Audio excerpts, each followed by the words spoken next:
Commissioner Hemrush, Commissioner Togota.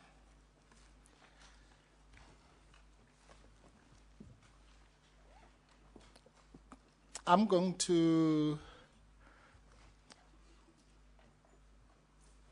divide my argument, Chairperson, into two broad categories. The first category deals with what I call preliminary issues or introductory issues. And the second one deals with the merits, so to speak. And under the merits, the topics that I'm going to cover will be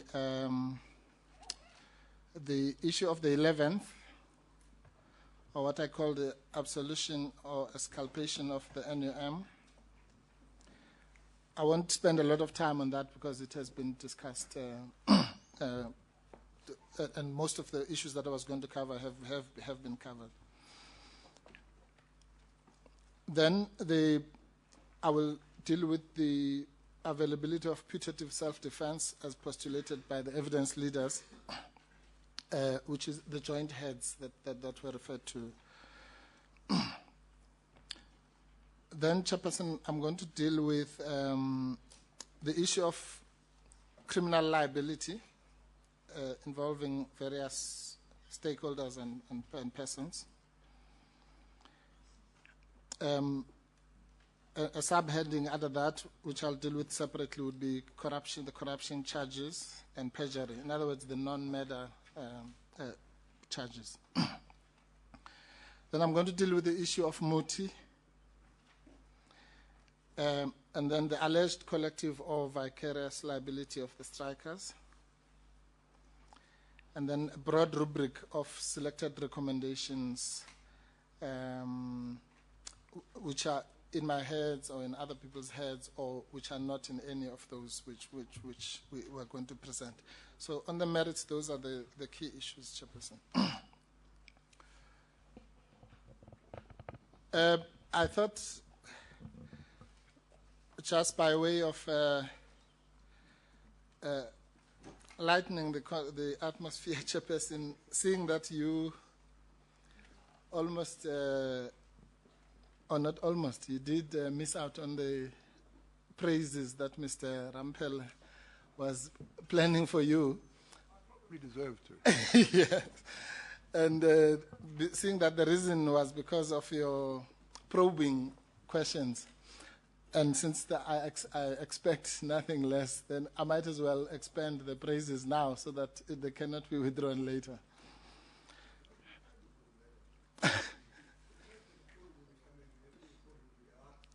Sorry, I know we always get applauded when we come in, when we start. We never get applauded as we go out. Obviously, we do something in the course of the day which causes difficulties. Yes, thanks, Chairperson. So, yes, thank you. Now, Chairperson, on a serious note, I think that it's appropriate to acknowledge the role that you have played and your two commissioners. This cannot be a very easy task. It certainly is an unenviable task to have to deal with a question of this magnitude being placed on your shoulders.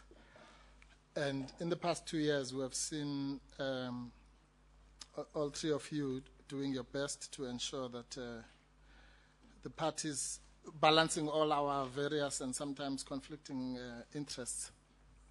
And we hope that you will discharge your duties with the same determination that we have observed in the past 2 years or so.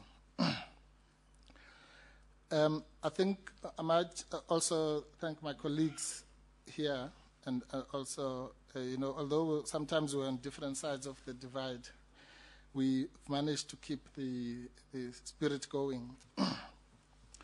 But most importantly, Chairperson, I think we must thank the victims of the Marikana massacre or tragedy, who have stayed with us for such a long time. And the victims are many, Chairperson.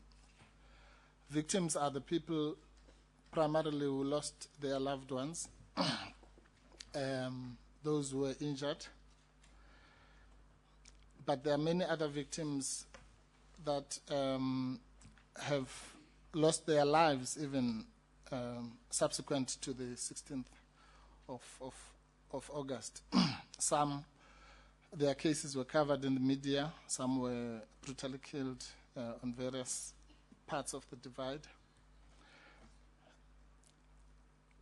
There's a mother of one of the deceased, Mr. Sokanyile, I think, who, upon hearing the news of the death of her son, died immediately, and with the result that there were 2 funerals in that family. There's when the families were presenting, you might have heard that one of the widows was pregnant, and I was informed upon inquiring after hearing that story that the child died immediately, no doubt associated with the trauma of what had have happened. You know about 2 of the people that I represented who allegedly committed suicide, Mr. Mpofana and Mr. Mabuchana. Mr. Mabuchana you met because he was one of the people who had been subpoenaed. And of course there's Mr. Mehlonkomo Opai, who was killed most recently, probably related to the evidence of Mr. X. So the victims are many, Chairperson, and I'm sure at secondary levels there are many other victims. And they're all looking upon you and your commissioners to do the best you can with the material in your hands to alleviate their suffering. This matter, Chairperson, is about, at face value, it's about the right to life, which is quite obvious because the right to life is what was taken. But in my estimation, it's mostly about the right to dignity. The right to human dignity is one of the values that are enshrined in our Constitution. In the Makwanyana case, it was said that the right to life and the right to human dignity are the most important rights which rank above all others. And of course, there's the right to physical integrity in respect of those who were injured. Why is the right to dignity the most important issue to be looked at here? It is because my analysis, Chairperson, is going to be based on looking at what happened, because that is important. How it happened, that's also important. But most importantly, why it happened. And I venture to say that when we look at the question why it happened, we will come back to this question of human dignity. The reason the question why is important, Chairperson, is because, as you have said many times, your task is not merely to expose the facts and the chronology of what happened, but hopefully, and maybe your most important task, is to ensure that this doesn't happen again. We can't bring back the lives and limbs that were lost, but we can prevent this from happening again, hopefully. And we will never prevent it from happening again if we don't ask why it happened, because it would mean whatever solutions we prescribe, we will be solving the wrong problem. So the question why is of the most paramount importance.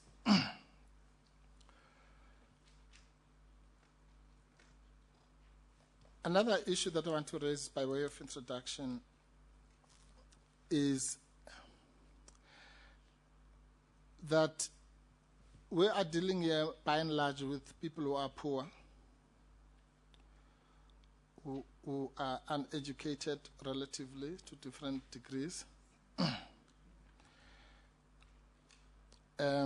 Sometimes, you know, the legalese and all these technicalities might escape them. But they know the truth when they see it. and that is what they seek. And all of us in our different capacities have busied ourselves with the idea of getting it out. But we must never underestimate people simply because they are poor and underestimate their intelligence and their powers of perception. If I had time, if I told you the stories of the interactions we've had with our clients, which have sometimes affected many of the decisions we've taken, you would have thought that they were law professors. But that's because they take this matter very seriously, and they really want to get the best out of it. And there's a tendency, which I will refer to later, sometimes to underestimate that or to even brush aside some of the evidence that they give simply because it's not coming from someone who's wearing a tie or who has a big title. And sometimes we even miss out on important details.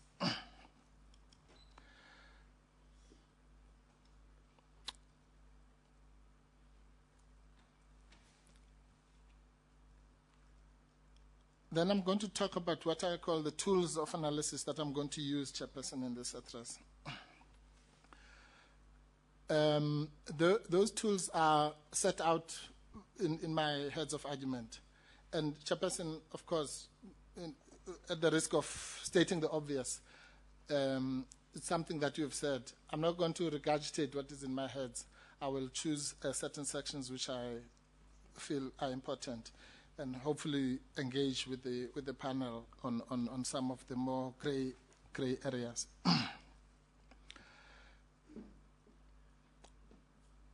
I've used the methodology of what I call game changers.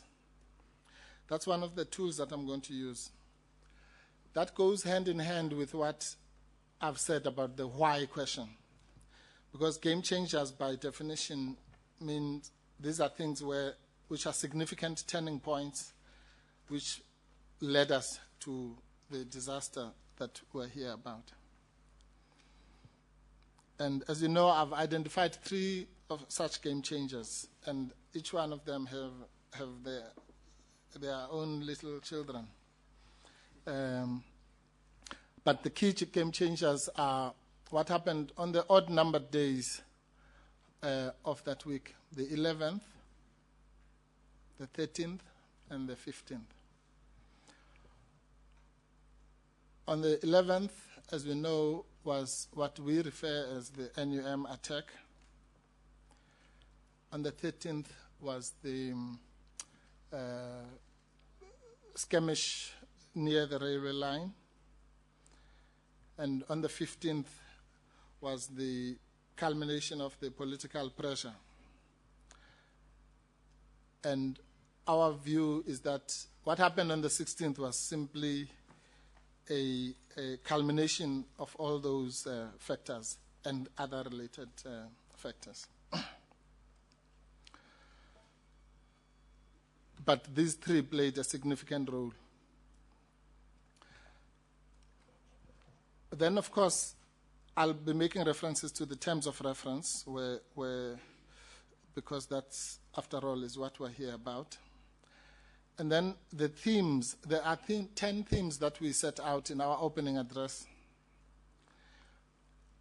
You know, one of my colleagues here asked me a flattering question, which was, how did we know all these things in October last 2012, which we stated in our opening address and which have been proven to be true?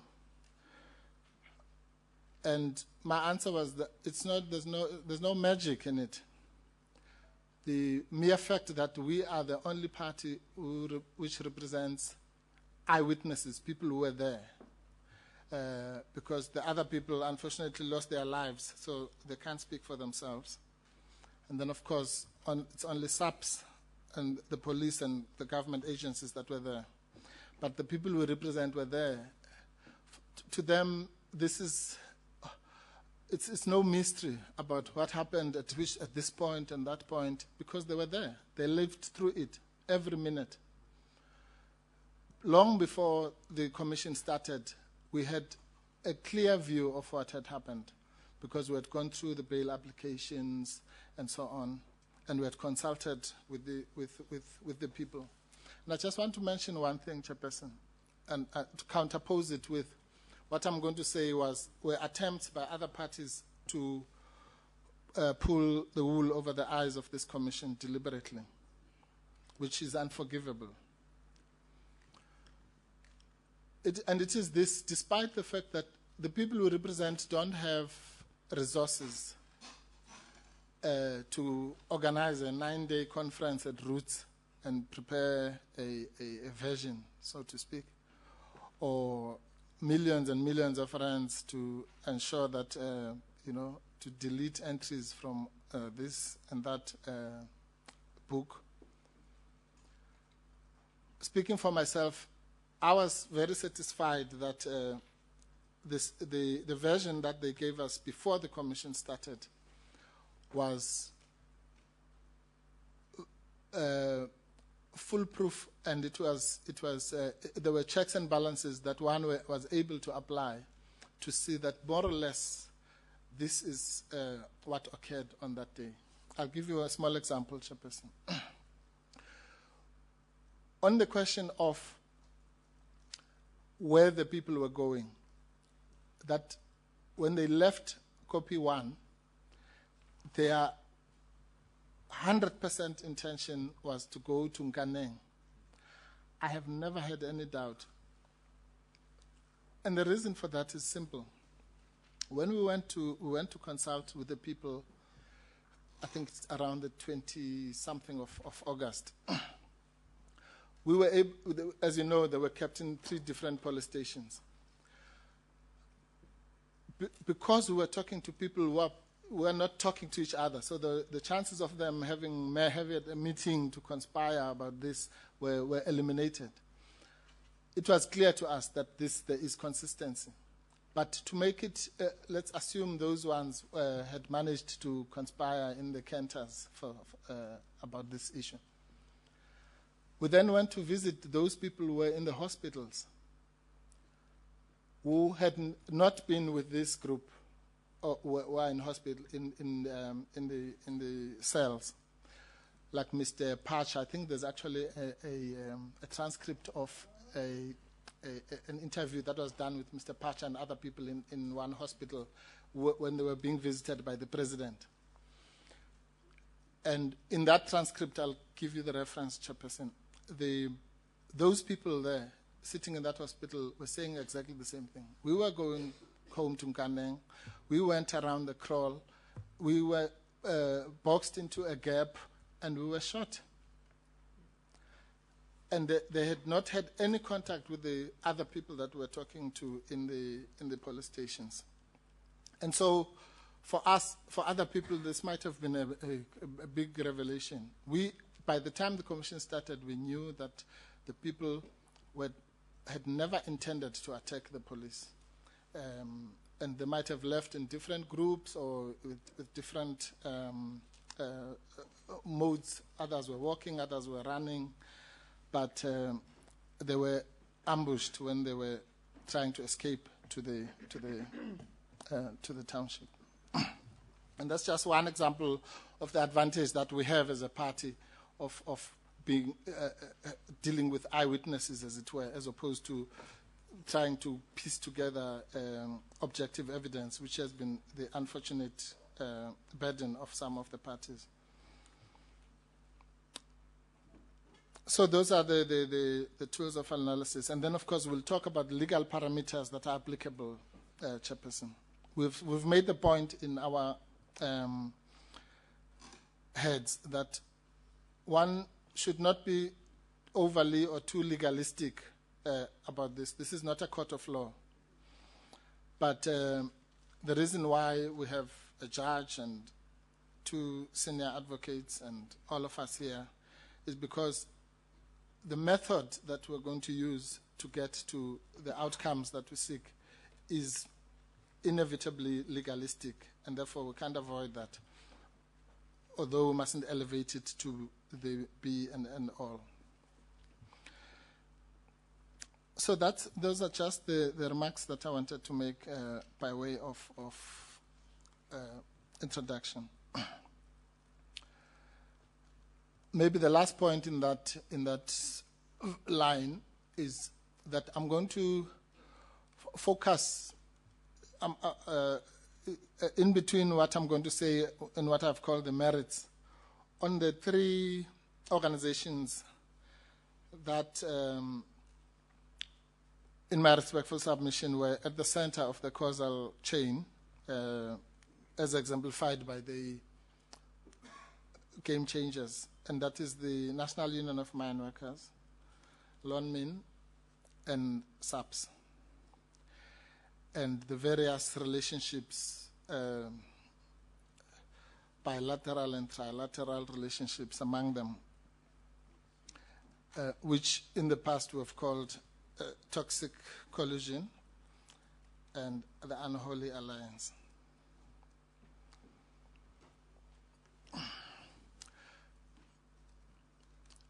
And as it happens, Chairperson, a person of your experience knows, a case like this, which is of this magnitude, you literally find something new every day. And so there are one or two theories which I will advance, which admittedly are not even in our heads or were not canvassed with witnesses, but where I think there would be sufficient objective factors to support. Again, let me make an example.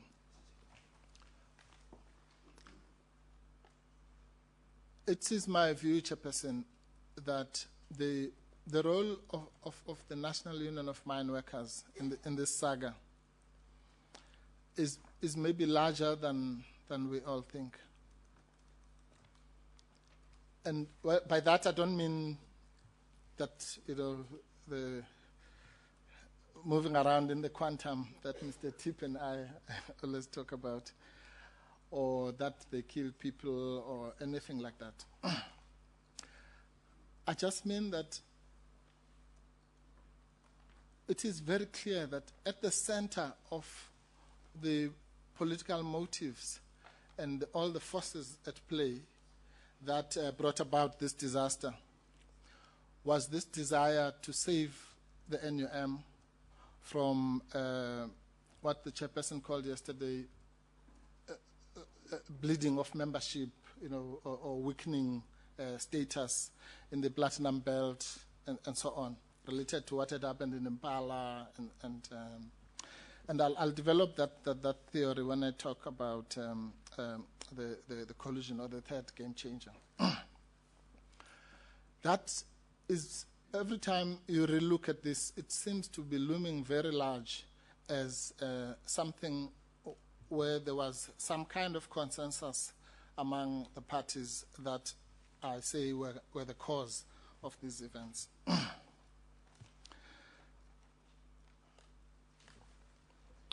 Now, let's then go to the first issue on the merits.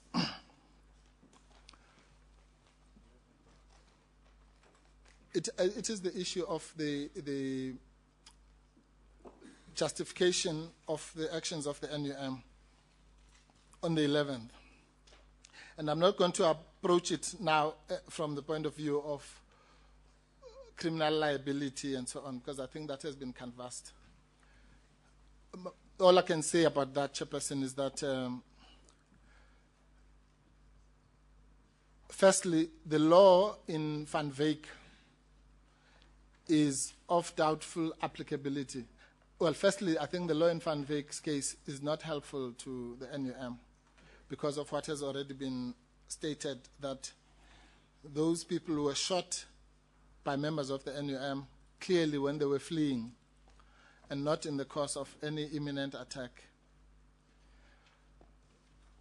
Even if they were shot before they fled, they could have got a warning, as I saw. Absolutely.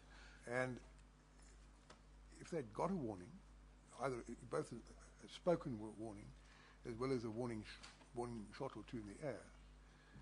For all we know, they might well have decided it was unwise to persist in advancing towards the Namadas, and turned around and gone back to where they came from. And if a warning had been given before the shots were fired, then it would have entitled, or may well have, entitled those who fired the shots to rely on the defense of self-defense. Yes. Or even defense of property. But absent the warning, then it may well be, and this is obviously a matter for the DPP to decide initially and then the courts, but it may well be that they might be found guilty of either attempted murder or perhaps simply assault with the intent to do grievous bodily harm. But, yes. Thank you, Chairperson. That seems to be the case. In other words, you don't have to say they were shot at while they were fleeing. Yeah. They might even have been shot at while they're advancing. But in the circumstances, obviously this is something I take it Mr. Tip will deal with when he argues. But yes. This is a prima facie view which I'm putting. That's correct. Yes, Chairperson. Maybe my sequencing was not correct. The point I was making is that there are various factors, one of them being the fact that they were shot at the back while they were fleeing. But Chairperson is quite correct. The issue that arises even before that is the issue of the warning. There's on the probabilities alone, Chairperson, the reaction of the crowd to the shots that were fired would suggest that if those shots were fired in the air, the reaction would have been the same. Because clearly that reaction was simply from the fact that shots were ringing. Whether they were ringing on people's bodies or in the air, the reaction on the probabilities would have been the same. So the absence of the warning is significant. Thank you, Chairperson. But also the fact that these were people who, the law, paraphrased now, is that in defense of property, the taking of a life or attempted murder or something like that, in terms of proportionality, can only be done in exceptional circumstances.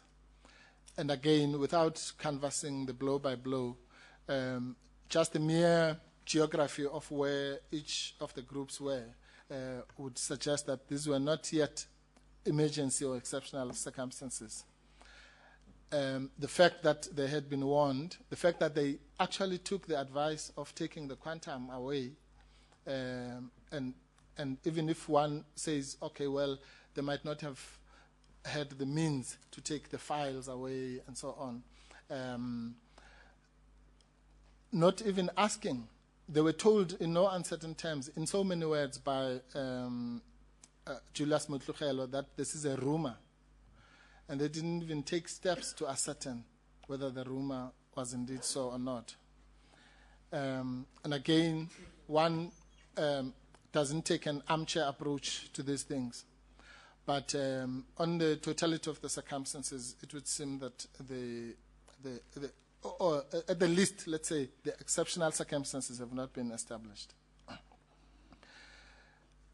And the latest case of Walters in the Constitutional Court would suggest that if the Van Wyk case, which is an old case of 40 years ago, were to come before our courts now, it might not have the same result. At least some of the authors suggest that Van Wyk would not pass constitutional muster. But one doesn't have to go into all that. The Chairperson, the issue at this stage is prima facie.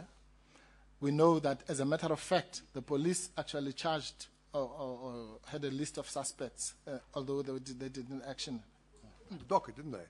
Attempted murder, I think it was. Yes.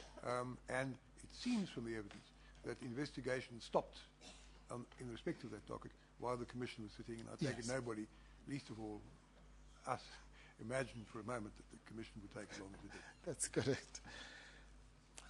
So let's put that question aside. It's very clear that the Commission, in our submission, must recommend that the members of the NUM and the NUM itself must shoulder the blame for those injuries on Mr. Mabuya Kulu and Mr. Ngema, and be held accountable and investigated for charges of at least attempted murder and assault to do grievous bodily harm, as was suggested by my colleagues yesterday. But the importance of that event is not in that arena, Chairperson. The importance of that event is that, particularly in view of the evidence of that was dealt with of the timing dealt with by Mr. Gotts yesterday, it seems clear now that the two of the most important decisions which led us to the tragedy were taken as a result of that event. And that is so, whatever view one takes about the intentions of the strikers and so on,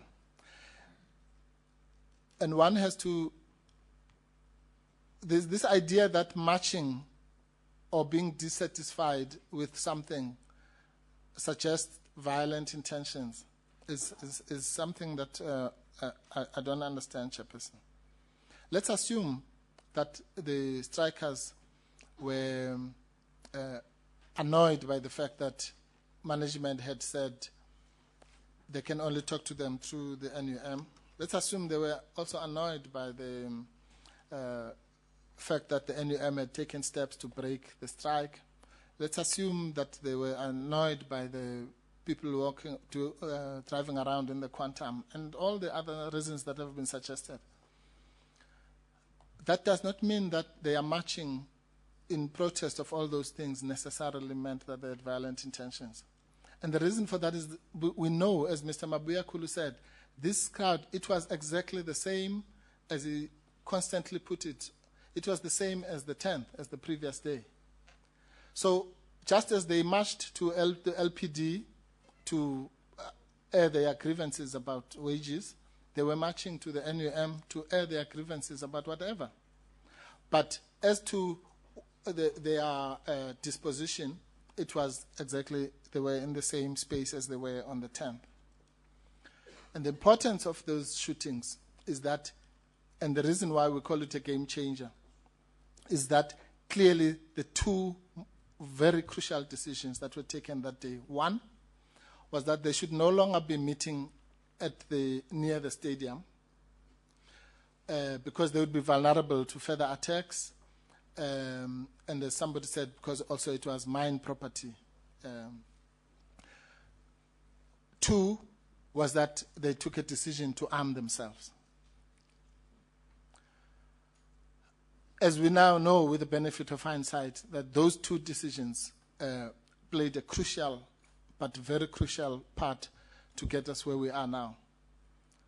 Even if someone can postulate to say, well, they could still have been shot near the stadium 3 days or 4 days later, nobody with a straight face can deny the fact that the mere fact that they were at that copy in that particular terrain, near that particular kraal, and all that played a significant role in the dynamics of the outcome that we now know. And that decision can be traced directly to the NUM attack. Again, the decision to arm themselves, in the light of the analysis that Mr. Gotts gave yesterday, it's quite clear that the rush to get dangerous arms, which must have followed that hot pursuit and ended, among other places, at Mr. Kasim's shop, was also instigated by that attack. And so we have two crucial factors that get us to the disaster: the terrain, and let's call it the motive of the police for raiding the place in the first place, which is the fact that people had dangerous weapons. And the police were obviously entitled to be concerned about that. And I dare say, Chairperson, that absent those two, that motive of or the reason for the raid, which is the weapons and the terrain that we have, we would either not be here at all, or we would have been here later or earlier or whatever. So those were crucial milestones. Hence, we refer to them as a game changer. And Chairperson, insofar as that game changer is accompanied by criminality, then the Commission, we would suggest, should give a stern warning to the people, because the first signs, remember, if our version is correct, Chairperson, it would mean the first signs of pangas and guns and all that was now, at least that we know of. Of course, we know somewhere in the still of the night there were marauding crowds and so on. But from what we know and what we have seen on the visuals, the first signs of pangas and spears are the spears and pangas that are held by those NUM people. And that must have played a role in the Kasim rush, as it were, to say, well, if they managed to chase us away with pangas and guns and spears, we'll get our own. And the rest, as they say, is history. So it's a crucial game changer. But let's not forget that that game changer is directly related to the culpability of lawmen. Because if Mr. Mabuyakulu is correct, that the main reason was a helpless plea to NUM to say, we've marched to our employer, they've referred us to you, what do you expect us to do? Let's assume that's all that was going to happen. Then that march in the first place, let alone the shootings and what have you, would not have taken place had lawmen not been intransigent about talking to the workers on the 10th.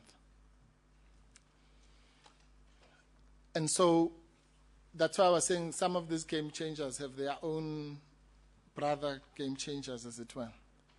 Maybe the real game changer is what happened on the 10th, or what did not happen on the 10th,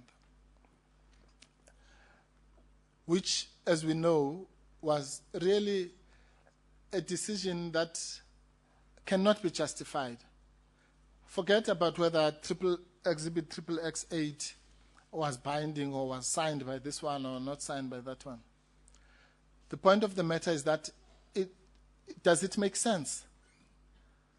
Does it make sense, just out of common sense, that if you are a manager and you find that your workers today did not start work, they're sitting outside, that you must go and listen to them, irrespective of whether they've complied with the Labor Relations Act and so on? That's just a natural common sense reaction.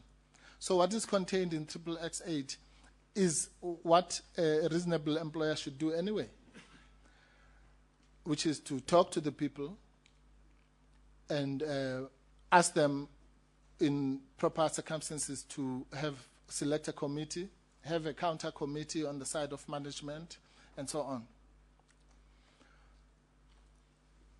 But lawmen did not do that, despite the fact that there was an expectation from the employees that they would be spoken to, given the Da Costa history. And the only reason that lawmen did not talk to the workers, Chairperson, is what I've called in the heads of argument the floodgates argument. If you summarize all the reasons that they give, it's that, well, if we talk to these people, well, then other groups of people will come. And ultimately, it's about money. Because so what's wrong with floodgates? The only thing that's wrong with the floodgates is the fact that, well, those ones will also be asking for more money and then we'll open a precedent, and then another group will come and ask for more money.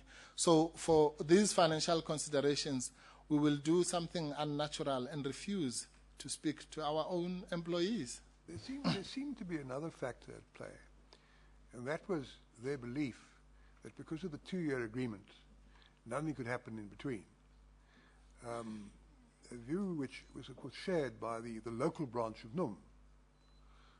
That also, I think, prima facie again, played a role in stiffening the backs, as it were, of Lonmin and encouraging them to adopt the intransigent attitude they did.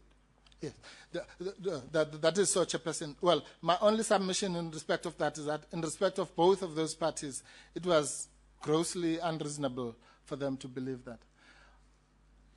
NUM is an experienced union. They've been entering into agreements for the past 30 years or so. Lonmin has at its disposal some of the best legal brains that money can buy. So if they were, it's unreasonable for them not to know that there's a clause in their own agreements, both of them, that gives them this leeway.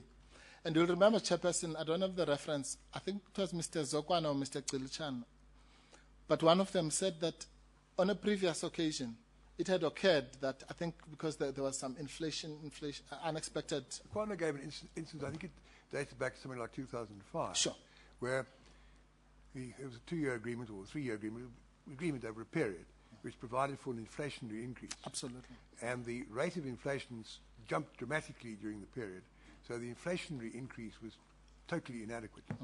And despite a clause worded the same way as the clause we have here, the NUM went to the employer, raised the point, negotiated for an increase. The agreement was amended, and the increase was given. So Mr. Zokwana was quite clear that, yes, that the view taken by the Lonmin branch at Marikana was incorrect. Yeah. Yes. So Chairperson, it can be assumed that that ignorance was not genuine. It's either they did know that they can negotiate a waiver, or if they didn't, they should have. They ought to have known, just from this discussion that we have had, both of them. So, another point, I suppose, that the point was, again, these are all prima facie points I'm putting to you. We may hear a response from others that they're not sound. But the other point, of course, is that regarding to the importance of the matter, it may well be argued that the local branch should have at least contacted head office and said, are we correct in thinking that nothing can be done because of this clause? In which case, I take it they would have got the answer, no, you were wrong. Yes, Chairperson. Let me just summarize it by saying, Chairperson, there cannot be any valid reason, really, for the stance taken by Lonmin on the 10th, except, as I say, this floodgates argument, which on its own has its own deficiencies. And one is not suggesting, of course, Chairperson, that, well, you at that stage they would have foreseen that there's going to be a disaster and all that. Well, I'm not there, because on the 10th, clearly nobody was in that zone. But just judged from the reaction of a reasonable employer, what they did on the 10th certainly led to the disaster. And it cannot be justified. So what I'm trying to do, Chairperson, is to say the game changer of the 11th is directly married to the conduct of Lonmin on the 10th. Mr. Mpofu, you also raised the point that Lonmin was less than consistent in their approach towards whether they do or do not talk to the strikers. Yes, Commissioner Hemraj. Remember, we're not just talking only about XXX8, where there's this debate. There is a principle in Lonmin which is not debated, whose applicability is not debated by anybody, which was called the line of sight strategy that Mr. Da Costa explained. Mr. Da Costa, in engaging with the workers, talking to them, whatever word one chooses, was guided by this line of sight strategy. So when it comes to the term of reference, which says that did Lonmin conform with their own policies and so on. The commissioners must look at XXX8 and decide its applicability, but the commissioners will be able to say, even if XXX8 is not applicable, the line of sight strategy that was explained by Mr. Da Costa, which was never disowned by anybody, as you put it, Commissioner Hemraj, is what had guided the actions of the Da Costa and which leads to the inconsistent actions in this instance of the 10th of August. Yes.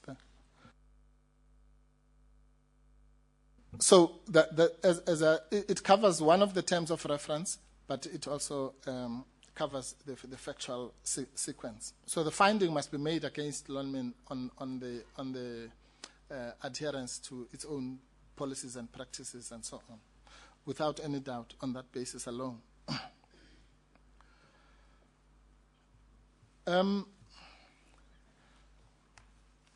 Chairperson, if I can just move to the question of putative self-defense. Move to it, but I mean, it's a bit out of sequence at the moment, isn't it? It comes up later on. Yeah. It does, yeah. Well, it comes out later on, yes. In fact, in terms of the game. I mean, I won't dictate to you the order of the argument, but it just occurs to me it does come up later. But if you think it important to get it across now, we will obviously receive the argument on the point. No, I suppose, Chairperson, what's weighing on my shoulders is the fact that that issue, I'm arguing it on behalf of other people. So, but... Is there any reason to think the other people have to leave early and wait to hear the argument later on? No, Chairperson, but they might be thinking, when is it going to get to our issue? But in terms of sequence, Chairperson, you're quite right. I think the next game changer in that sequence really is the 13th. May I put the problem to you about that? It might be contended that the next game changer, I understand your point about the events at the NUM office was a game changer. There may have been other game changers before that too, but it might be argued that the next game changer was a decision by the strikers not simply to use the weapons that they had for defense, but for attack. So clearly, you conceded this, I think very correctly and sensibly, that the murders on the morning of the 12th and the murders on the night of the murder on the night of the 12th and the early morning of the 13th, those were done by strikers. We don't know who they are, unless we can accept Mr. X's evidence, and that's a whole chapter on its own we don't have to go into. But it might well be contended that the decision by the strikers, or some of the strikers, to move over from possessing their weapons, if this was their intention before that, to move over from possessing the weapons solely to defend themselves, to move over to what I've described at times in the Commission as murder and mayhem, to violence directed at life of individuals in order to intimidate others so that they would take part in an unprotected strike that they weren't willing to do. It might be contended that that in itself was a game changer. Yes. Because it brought other important consequences in its train. I must put that to you no, because yes. I'd like to hear your submission. No, that's quite correct, Chairperson. I have 3 submissions to make in regard to that. The first one is one cannot deny, honestly speaking, the fact that the gruesome killings of the 12th, in a way, changed the game, particularly from the point of view of the law enforcement agencies and so on. Can't deny that.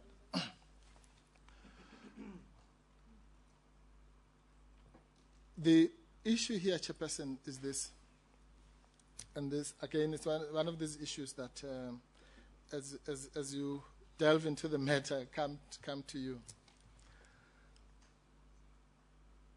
The March of the 12th, at the risk of being fired by my attorneys, in my honest view, the March of the 12th, Chairperson, was the march that SABC actually want us to believe was the march of the 11th, or even NUM. Given what had transpired, given the bona fide belief, which seems that it was bona fide, that 2 people had been killed and so on, we know that whole story. I would find it very difficult to say to you, Chairperson, that the march of the 12th was not a march that was motivated by an intention to retaliate and all that. So, Would revenge be an appropriate word? Chairperson? Would revenge be an appropriate word? Yes, Chairperson. So, because it's clear, undeniable that what happened on the 11th had engendered this animosity, and that there's no other way that one can explain the brutality of what happened on the 12th. And so, if someone was to say to me, what do you think would have happened if the strikers had not been stopped on the 11th? I would probably say nothing. I don't think anything would have happened. They might have been singing around there and or whatever, maybe exchange words. But on the 12th, I wouldn't be able to answer that question. So yes. So I'm just saying, Chairperson, in agreement with you, I must not be read to underestimate what happened on the 12th. The question that flows from that is, I can understand the argument that whatever may have been the position prior to the events of the 10th, prior to the events of the 11th, I think we get a slightly different interpretation of those facts from the tip, but we're not going there at the moment. Certainly, whether there was hostility before or not, the hostility either became more serious or arose. Yes. Hostility from the side of the strikers towards NUM. Yes. And that would go quite far to explain not to justify, but explain Yes. what happened on the morning of the 12th. Absolutely. Yes. But we get a further rising of the temperature at K4 on the night of the 12th. Correct. And it goes even higher than that, I think. Well, something to be said for the proposition that this remained at a very high level on the early morning of the 13th, when Mr. Lange was murdered. Yeah. Now, that's quite an important aspect of what happened from then on, isn't it? Yes, it is, Chairperson, except for this. The activities of the 12th, I think, are in a class of their own. Because on the 12th, as the Chairperson correctly points out, whatever, we have various estimates of the numbers, but nobody can deny the fact that they are dealing with the crowd, so to speak. I'm sure it was not everybody. There was other people who remained at the copy, but it was a sizable crowd. Whereas on the night of the 12th, I don't even think we have an estimate of how many people were there, but it was clearly a minority, a tiny minority of what you might call the crowd. On the killing of Mr. Lange, it's also possible. It could even have been 1 or 2 people. Nobody knows. But one can safely say it was not 3,000 people who were walking around and they found Mr. Lange walking. So there is that slight distinction. It doesn't make them better killings or whatever, but it simply places them at a particular level where they can't even by any stretch of the imagination be attributed to the strikers, as it were. Whereas the 12th is different. And the 12th, as the Chairperson has said, is clearly emanating from what happened on the 11th. So even if you accept everything that you and I have agreed on, Chairperson, it still makes the 11th a game changer, because the march of the 12th was to retaliate or revenge or whatever it is for the shootings and the killings, alleged killings, which had happened on the 11th. So it's a build-up and a further raising of the temperature that I have to concede. But it emanates from these two important things: the refusal by Lonmin to speak on the 10th, the shootings of the 11th, and the word revenge itself presupposes that something else has happened before. And while we are there, Chairperson, I might as well do this now. It's very important to understand that where the injured and arrested come from, and as it was said by Mr. Nzuza, it's a bit of an exaggeration, the way it was put by the evidence leaders, that they have almost kind of pleaded guilty to murder or whatnot. That's not what was said. What was said is that, and this was said on a very serious note, it's something that we had to consult about and get sufficient consensus, as they say, that this is a commission of inquiry where the country needs to hear the truth. If we were in a court of law, we would have taken a different stance altogether. We would have said, well, if you can't prove it, you can't prove it. Who knows? Mr. Langa could have been met with some robbers and so on. Who knows? Mr. Twala could have had an argument about football with one of the strikers and got killed there, and so on and so on. But we can't, in a process like this, adopt those kinds of positions. And that is why they took the position, which is to say, evidence or no evidence, the killings that were clearly linked to the strike must have happened at the hands of one or two strikers, 20, 30, it doesn't matter. But the point is that we want to acknowledge, so that the Commission doesn't have to grapple with all those issues of fanciful propositions, that for the sake of this process, we acknowledge that those killings happened related to the strikers, or as I put it carefully, I thought at the time that didn't work, at the hands of the strikers. That doesn't mean if those strikers at the hands of some strikers. Of some strikers, yes. Thank you. That's even better. This conduct can't be blame for what happened. Absolutely. Can't be attributed to all 3,000 or 4,000 strikers. That's the crucial point. That's the crucial point. Thank you very much, Chairperson. Mr. Mpofu, when you say the march on the 12th was motivated by revenge, I must be careful, as I said, so that I can keep my job. I'm just saying that one cannot. I have no evidence that it was. You say you can't exclude it. I can't exclude it. Yeah. And it might even be a probability. It was a factor. You didn't put any higher than that. On a whole, yes. It's reasonably possible. I think on the test that was adduced here. And then the incidents at K4 Shaft, what do you say is behind that? Would it be intimidation, trying to enforce the strike? What do you say about that? That's not the crowd. Yes. Let's take a simple example. You know, I've been a striker before. When you are in a strike, Chairperson and Commissioners, you're bound to have these kinds of dynamics. That's why these things, if they can be prevented, they should be prevented.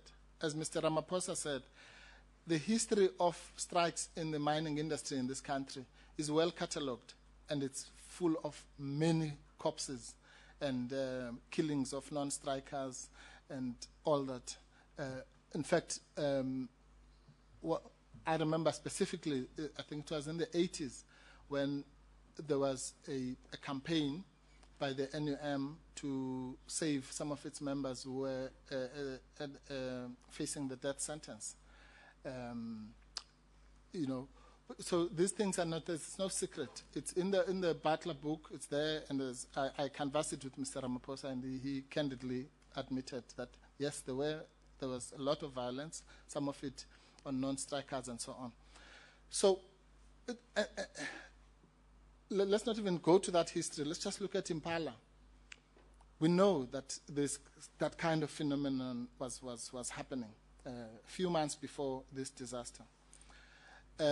So one doesn't have to be a genius to realize that in this, and that's why the culpability of Lonmin becomes quite serious, because by letting this keg to be festering, knowing, it's one thing if you're doing that in some strike at Pick and Pay where there's no precedent of violence. But you know the milieu. You know that non-strikers are vulnerable. And as has been said by other parties, you probably have a duty to even take steps to say, I'm closing the shafts and so on. So all I'm saying, Commissioner Hemraj, is that given all that we know, that's why I'm saying I can't come here and say, oh, well, we don't know why these people, why people went to K4. Obviously, there was a minority group of however many people that felt that it must enforce the strike by unlawful means. There's no doubt about that. Remember, Mr. Nzuza's involvement, the history of Mr. Nzuza's involvement in the strike is quite interesting, because he himself, not even knowing that there was a strike, was just going to night shift and met 2 or 3 people in the dark and so on, and they asked him questions and they threw stones at him. And when he got to his shack, he asked the person he stays with, who's an RDO, because he was not an RDO, what's going on? And then that's the first time that. So there's no doubt, even from our own version, that there were those sporadic incidents of intimidation. We can't deny that. Okay. Now, the issue about accepting that these deaths were part of the strike, to put it at its lowest, is really because it's stretching the hands of reconciliation. Remember, when we are all finished here and done, these people have to live together. And one of the purposes of this commission is to foster a reconciliation, because without reconciliation, again, to say this will not happen again would be further and further away. And that is why we appreciated that Mr. Ramphele, when he finished his address, acknowledged that gesture, and the families of the victims acknowledged that gesture, because it will go a long way in alleviating. In fact, when we make the recommendations, we will specifically say that the Commission should, without being too prescriptive, suggest that there should be a reconciliation program of some sort in those communities. And really, this is something that was done in that spirit, but it was turned against them as, it's a confession, or they've now admitted to murder, and they're not honest about their expressions of condolences, which is very unfortunate. But that's I have to put on the record that it was done in that spirit. I know for sure, because I was involved in ensuring that is done. So the short answer is, Chairperson, through this discussion, one cannot underestimate what happened on the 12th and so on. But what happened on the 13th, after Mr. Langa's brutal killing,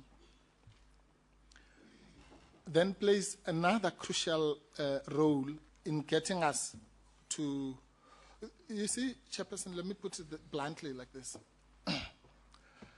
If anybody believes that Lonmin, Mr. Ramaphosa, and all these people really were running around and bringing up all these thousands of bullets and whatnot because of their concern for Mr. Fundi and Mr. Mabelane and so on, well, anyone who believes that would believe anything. That was not the point. Of course, we're all appalled at deaths, you know. The 10 people who died are human beings. But if anyone really believes that that is what was moving or was to creating this hullabaloo, well, then you have to think again. Firstly, there's this the story that gets bandied about is that, well, the strikers had killed 10 people before, so what do they expect? Even the wrong number, isn't it? It's wrong. 3 of those were strikers who were killed on the 13th Absolutely. at the hands of the police. Yeah, thank you, Chairperson, yes. But in the media until today, you'll find that, no, forgetting exactly what the Chairperson is saying, 3 of the people were strikers themselves who were killed. But at least on our version, as expressed in Mr. Boy's statement, 5 of those 10 deaths must be placed squarely in the hands of the police. And that includes Warrant Officer Munene and Warrant Officer Lepaku. We know the story, we'll get to that. So this thing about 10 deaths and so on is just one of these flags that get flown. But there's no controversy about the other 5, which is what we've just discussed.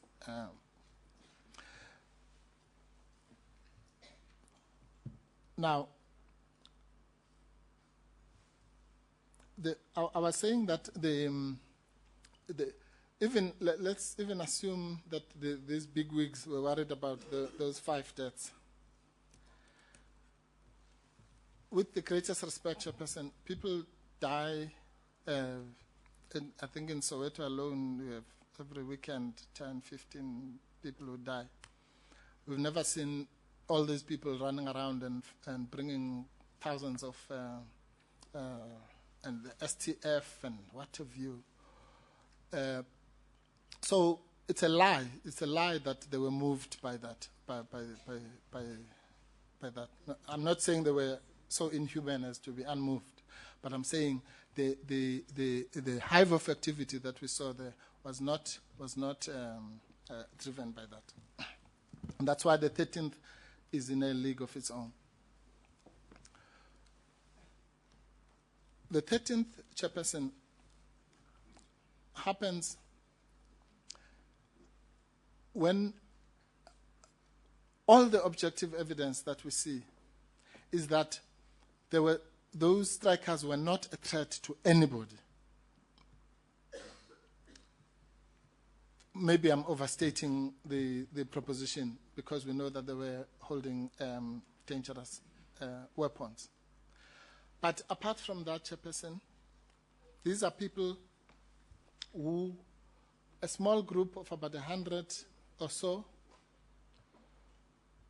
that on all the visual material we see is, as described by Mr. Mutlugelwa, they're very respectful, very submissive, and so on. And even if one thinks that those terms maybe are too glowing, at the very minimum, they get stopped by Lonmin security. They are told, you must turn back. They turn back. We see them on the video. They turn back. They even say, okay, we'll turn back, but please tell our management to come and address us. And Mr. Mutlugelwa says, thank you, we will do that. We will tell management to come. But for now, you must go back. And they go back. They are stopped by Major General Mbembe. They sit down. There's still a sign of respect. They talk to them. There's the disagreement and so on. But what is it that they're saying, Chairperson? They're saying, we're not fighting.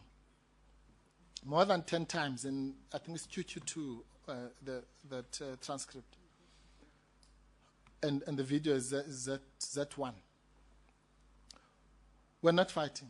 We're not fighting. We just want management to come and talk to us. We are holding these arms. I remember one of them even did this. We are holding these arms because we were attacked by the NUM. And eventually, what is the deal? They say, okay, escort us to the mountain. and you will get all the arms. Now, you might say, oh, well, maybe it was a trap or whatever, they didn't mean it. We don't know.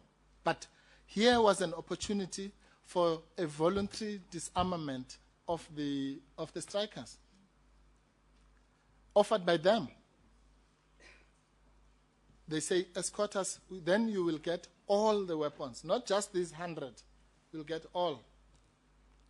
What more must they do? And General Pembe, very sensibly, if I was in his shoes, I would have done the same. If I thought I'm coming to collect 100 pangas, and it looks like I might get 2,000, why not?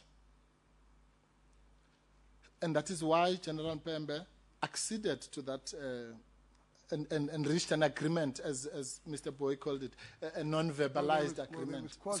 There was quasi-mutual assent, I suppose. Absolutely. But what Major General Mpembe did say, that's a factor one can't ignore, was he realized that if he tried to disarm them there would have been, as he put it, another Tatani incident or one worse than that. Sure. Which is why he decided to apply the doctrine of situational appropriateness. That's correct, Chairperson, yes. Yes, no doubt that he wanted to avert a disaster, but I'm saying in addition, surely he must have also been attracted to this proposition of being able to disarm the whole crowd. I think there's some evidence that he was a bit skeptical about whether it would happen, but in any event, the fact of the matter was that if he tried to disarm them there would have been absolutely a substantial amount of bloodshed, and I don't know, say 34 people would have been killed, but a significant number might well have been. Yes. And he very sensibly decided to do what he did. Yes. Thank you, Chairperson. So, really, what we have is a small crowd of submissive, respectful people who, if you don't want to believe the body language, then you must believe what they say.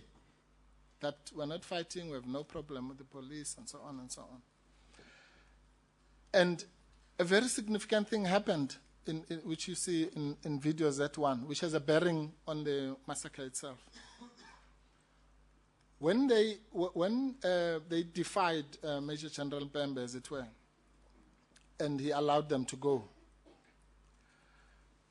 that is, I've called it in my head, mirroring. If you mirror that moment with what happened on the 16th, it's actually very instructive.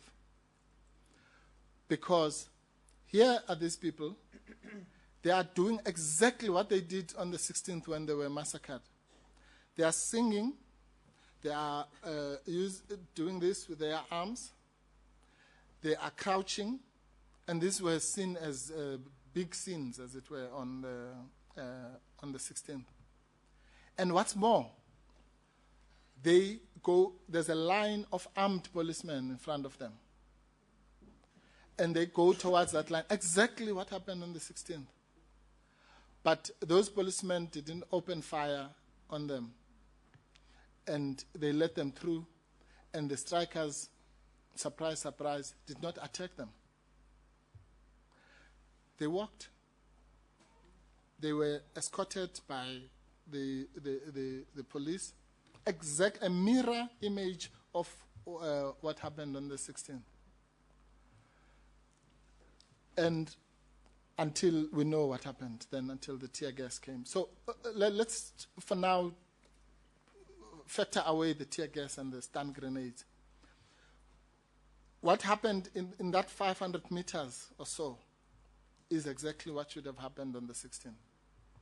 That if the people wanted to go to a particular destination, which is Nkaneng on the 16th, and the Kopi on the 13th, and the police were concerned about the safety of other people, then escort them or whatever. Particularly in view of the fact that, remember, with Major General Mpembe, it's even worse. He doesn't have a plan at all. He's just improvising as he's going along. On the 16th, we have a plan. And the plan says, don't worry, if you don't get weapons today, you'll get them in phase 6. But the people were massacred exactly, as I say, on the same. So the 13th is significant for two reasons. It's a game changer in the sense that it obviously led to further revenge, going back to what the chairperson and I had spoken about, which I'll get into now. But it provides, as I say, this golden opportunity of a mirror image of what could have been done if you had proper leadership on the 16th. And the proper situational appropriateness had been I'm sorry, Commissioner. Sorry, what do you say about this criticism by the evidence leaders against General Mpembe that he didn't have a plan or things like that? Do you fault him in any way in his actions? No. Chairperson, I must say, the dynamics among ourselves here is that... different contentions put up by different parties, that's to be expected. No, I know. I won't get into trouble for saying what I'm not going to say, but you have adopted, as I see it, a very realistic approach to a number of the matters. You made concessions which others weren't perhaps prepared to make, or not as readily as you made them. Thanks, you did so for a number of reasons. One you've explained, which does you credit. The other is you also, of course, add strength to your other submissions. That's a factor that Thank you, Chairperson. hasn't escaped us. Yes. No, Chairperson, I must confess, I can't fault General Mpembe's approach. I just can't, even if I try. Because, as I say, for me, what he did is exactly the mirror image of what should have been done. Because here he sees the situation, he says it to you here, Chairperson. As Chairperson has just correctly pointed out, he refers to the tatane. How can you fault someone who applies his mind to the possibility of death? He says on the 15th, in my entire training, I'm paraphrasing, anywhere in the world, I have never heard someone disarming someone with an axe, with a gun. That is exactly what the police did on the 16th. They went to that mountain to disarm someone with an axe, with a gun. Major General Mpembe said that's a recipe for disaster. So I'm afraid the approach that he took, let's assume, and that doesn't, I'm not absolving him from the criticism, what I would call the institutional criticism of you can't go into that kind of thing without a plan and so on. Those one can talk about. And if indeed it was him who gave which is unlikely in my estimation, if it was him who gave the instruction for the tear gas, then of course he must be faulted. But that would have been so inconsistent with what he had just done up to that point that, but you never know. But General Mpembe, I must say, but also Chairperson, let's just be real here. General Mpembe was probably, in the history of sea jocks, he was the most short-lived sea jock. He was appointed at 12 and fired at 2. So, because after that incident, it is very clear that not only did the members of SABC want to murder him, but at that point, he stopped being the sea jock. One can say whatever they want. At that very point, General Mpembe was fired. He was just a figurehead, a de facto. They brought in the real big guns. They brought Anande. Constructive firing. Constructive dismissal. Yes, Chairperson.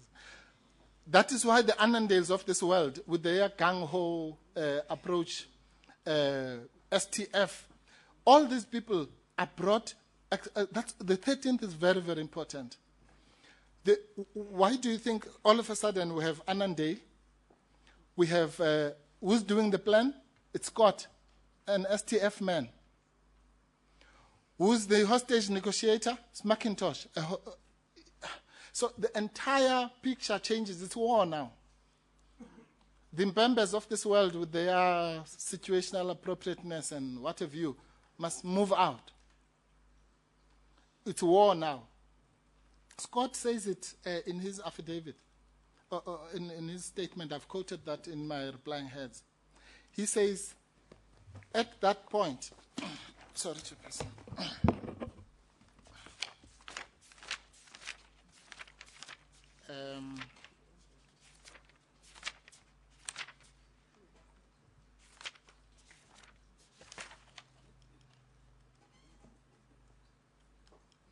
He says, yeah. No, that's somebody else. I'm sorry, I have to find this. It's an interesting, it's also important in another context. Yeah, it's the quoting, if you forgive me, Chairperson.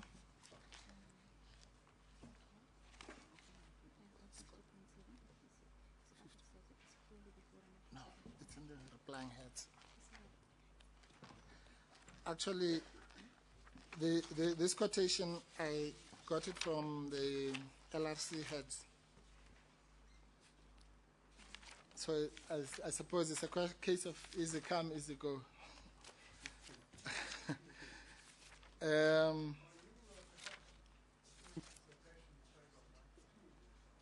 92 of my reply, yes, probably. Yes, Chairperson, that's, I'm indebted to the Chairperson. Somehow I thought it was at the beginning. That's where it was supposed to be. Well, Scott says, and I'm quoting him, after hearing the briefing given by the National Commissioner by the commanders involved in the conflictive incident earlier in that day, which had tragic results, I formed the view that this group of strikers had taken their level of willingness to achieve their goals to levels beyond what the police had previously experienced in labor and service delivery unrest.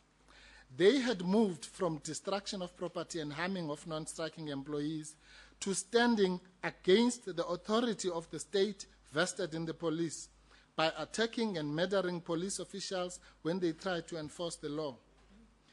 With the killing of police officials, it was my view that the strikers had crossed a barrier where they could, with greater ease, take the decision to confront the police again, should the police be required to resolve the situation tactically. This is the truth. You see, if you read that carefully, you'll see this thing of harming non-strikers is nothing. Now they've moved from harming non-strikers to standing against the authority of the state. So we're in a different zone now. Authority of the state, that's war. You can kill non-strikers, but to kill the police and challenge the authority of the state is war. And that is when the war was declared. Well, I understand the submission, but what might be argued on the other side, and of course we've got to weigh up arguments on all sides, not just both sides, is that in fact the first plan that they drew up with inputs from Colonel Marafi, which of course couldn't be implemented because of what happened on the Wednesday night, that plan was a significantly less risky plan.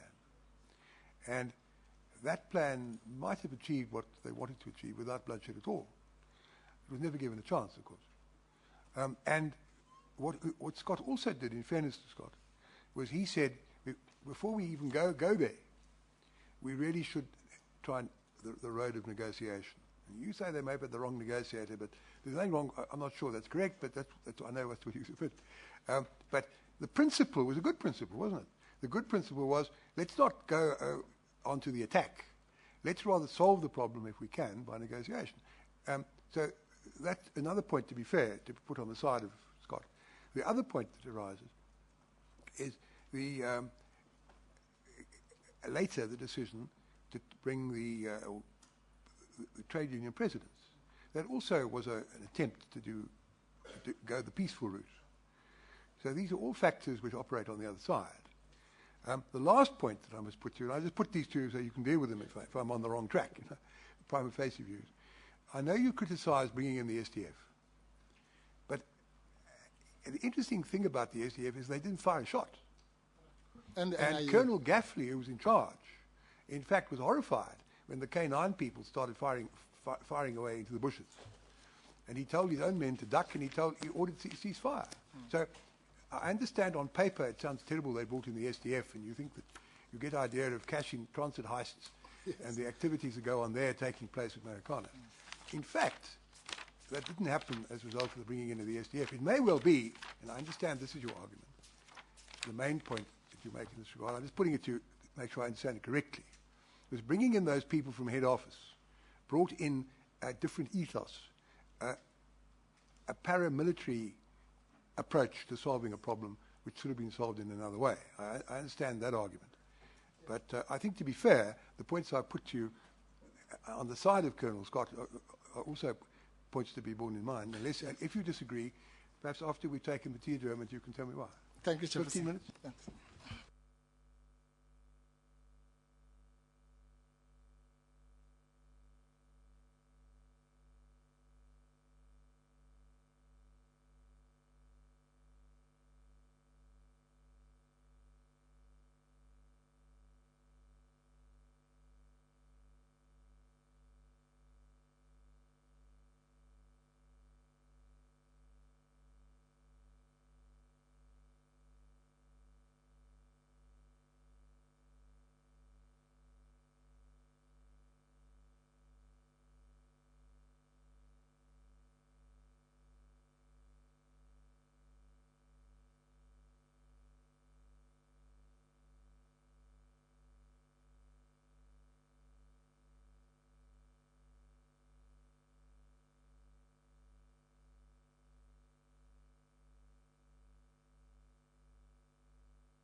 That's why I was raising that rear thing.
Commission resumes. Mr. Mpofu.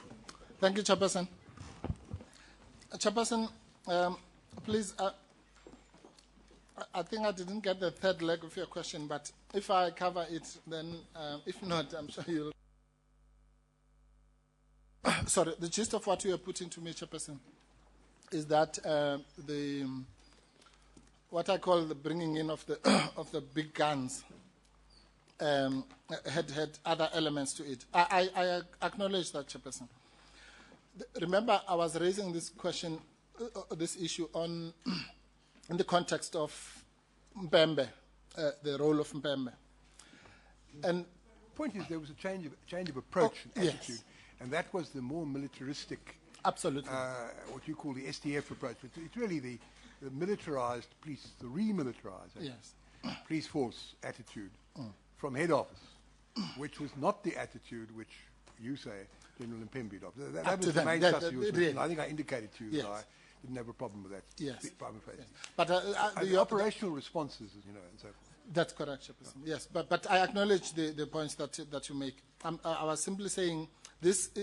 It's a turning point in that sense alone, of as I say, the constructive dismissal of Mpembe.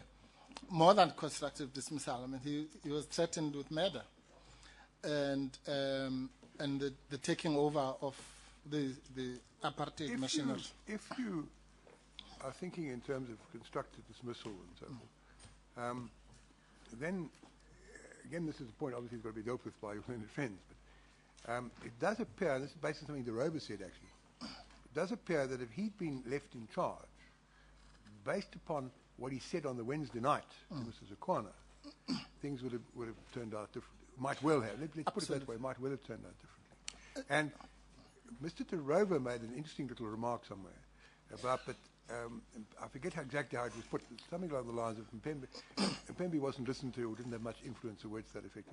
I'm sure one of these clever people here will find it for us.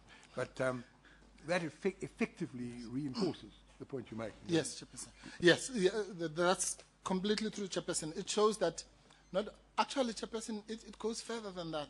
If you look at what happened on the 16th, you have literally two streams of things happening. You have what you might call the Mpembe effort, which culminates in now 15th and 16th, evening of the 15th to the 16th, which culminates in the visit by the leaders to the copy, the recorded conversation where he clearly says all these things about the X and all that. So you have that going on. Meanwhile... I'm sorry to interrupt you. If it even goes further than that, you say it goes further. I say it goes further than you say. Even further. What he says is, if you leave it to me, what we're going to do is we're going to go... He doesn't say it in express terms, but it amounts to this. We're going to go on looking at the photographs and identifying the people with weapons. You... The people from NUM are secretly going to tell us without attribution who's got weapons and where they are. And we're then going to go in and get them at the hostels. That effectively is what he says to Akwana, as I understand him. That's my approach for dealing with the matter. The other way, going to the copy, that's a recipe for disaster. And while he's saying that, in parallel with that, other things are being said at Midrand. That's exactly the point, Chairperson. Almost, if it was a movie, you would be on the one scene in Rustenburg. You have the General Mpembe planning all these nice things and interventions and so on. Meanwhile, in Midrand, the National Management Forum is tightening and accelerating the plan for war. That's exactly what happened. So you can't, whether you look at General Mpembe from the point of view of the 13th or from this point of view of the 15th, 16th overnight kind of divide, well, if you are in doubt about his marginalization, then the mere fact that when the tragedy actually occurs, he's somewhere in the air alone and, and the person who's calling the shots, literally and figuratively, is Annandale. Then nobody else can be convinced. Again, I'm not sure there's quite as bad is that for Annandale? Annandale was also put in a tricky situation. You remember Annandale actually stood over Brigadier Pretorius at 3:20 p.m. and said, please record the following in the occurrence book. So, but the point you're making, I think, is that if you put yourself in Mpembe's shoes at 6:30 on the Thursday, he'd expressed views the night before as what he thought should happen. And then effectively it was D-Day. And that was not what he had envisaged. Very crucial, Chairperson. And taken out of his hand, he couldn't then say, no, it can't be D-Day for these reasons, because from on high, the instruction had come. Absolutely. That is crucial, Chairperson. And that informs, you see, this issue of the collusion is not just a cosmetic thing. That informs the attitude, the inexplicable attitude of lawmen. Here they were in the evening, high fives were being exchanged with Matunjwa in that Mpembe effort. And Matunjwa comes in the morning, nobody wants to talk to him. Why? Because by then they know, they've been told, obviously, that it's D-Day. And in fact, they were just about to host the D-Day press conference, so to speak. There and there. That is the only reason why Matunjwa suddenly finds different people in the morning. What happened to these people? We were all hugging, saying, it looks like tomorrow, there's hope, and all these good things. And all of a sudden, nobody wants to talk to me, and nobody's going to talk to those criminals. And Mpembe says, I'm not in charge, go to Absolutely, and he says in so many words. He says, I must say that... In fact, he washed his hands. Exactly. A long time ago, Advocate Tukota said to me, that piece of evidence rings very true. It certainly does. There's no doubt that what Mr. Matunjwa says there is correct, because it fits in with this whole narrative. In fact, Mpembe, my only criticism of Mpembe is that he is adhering to this nonsense of, closing the ranks. Because, quite frankly, the evidence is against, he tried, to say, no, they didn't try to murder me, it wasn't that serious, and I was still the sea jock. That is the main criticism of him, of trying not to unsettle the apple cart. There's another criticism, but one can understand exactly what happened. You remember when you people were away trying to get legal aid, we went on with some evidence, particularly with Colonel Scott. And then when you came back, General Mpembe came back. And by this time, we had the Scott computer, we knew what the plans were and how things worked and so on. And Scott himself had said that the original plan was still on the table in the jock on the Thursday morning. And you remember all that, isn't it? Correct. And then when poor Mpembe came, these points were put to him, and he then said, no, we'd already had this new plan on the Tuesday afternoon, which of course was the original route story. Yes. And he was, as it were, obliged to stick to it. Absolutely. The poor man hadn't been told, meanwhile, of course, very properly, I suppose, no one told him because he was under cross-examination. But he didn't know what had happened while Colonel Scott was cross-examined. Yes. And I must say, I feel very sorry for him. Yes, I do too, Charles. And I could understand exactly the pressures to which he was subject. Anyway, but that's really just aside. Yes, we that's true. Carry on with the case. Yes. So if we accept that not only that there is this inexplicable change of attitude, and as Commissioner Tokota correctly points out, I mean, obviously Mr. Matunjwa didn't know the other dynamics, but that statement was very telling. When he says, look, we agreed yesterday, and well, the Mbombo is now in charge, effectively. It's no longer my business. There can't be any other explanation that the decisive NMF meeting had changed the dynamics and the fate of what was likely to happen. And that's crucial because the Matunjwa effort then gets doomed from the start once that attitude is adopted. The Bishop Sioka... Is that entirely correct? When Mr. Matunjwa went, now admittedly the case is that he didn't have much to offer the strikers, but he did make quite an eloquent speech to them and advised them that the way to go is the way which in fact they went subsequently some years later, namely through the CCMA and a protected strike. Put up quite a convincing argument, I must say, I thought. And if he'd succeeded, the question is, even though they had the plan, even though the NMF had decided if they don't lay down their arms, it's phase 3, tactical option. But he nearly pulled it off. Perhaps. Absolutely. Or rather, yes, I know how nearly he pulled it off, but he certainly tried very hard. No, he tried hard under those difficult circumstances, Chairperson. Remember, according to his version at least, there is some undertaking that they will be engaged, the strikers, in some way or another, whether it's through a delegation or whatever. Now he has to go there and offer practically nothing. In fact, that's what I said when I think I was cross-examining Mr. Matunja. Anybody who knows how strikers behave will appreciate the deft work of Mr. Matunja's diplomatic speeches of Amandla, this, you, and so on. And then in it slipping, you must use the legal structures. You must CCMA and this, but you have to be at the pace of the crowd, as it were. And that's what he was forced to do, with literally nothing to offer. It would have been better if he had come and did that speech and said, well, what is more is that at 3 o'clock at LPD, your leaders can go there or whatever.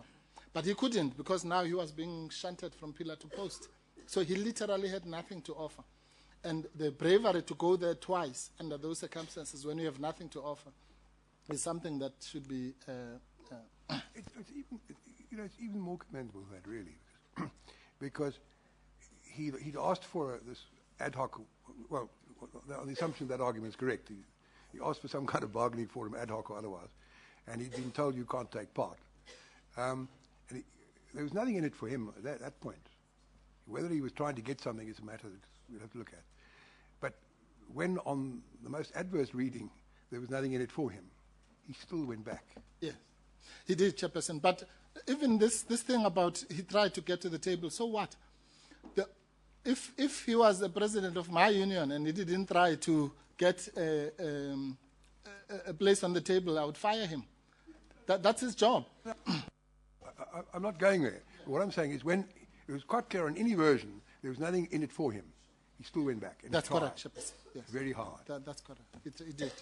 And as a chairperson, I can't put it better than the chairperson that, to his eternal credit, he went on his bended knees under those circumstances without anything to gain, as it were. So, the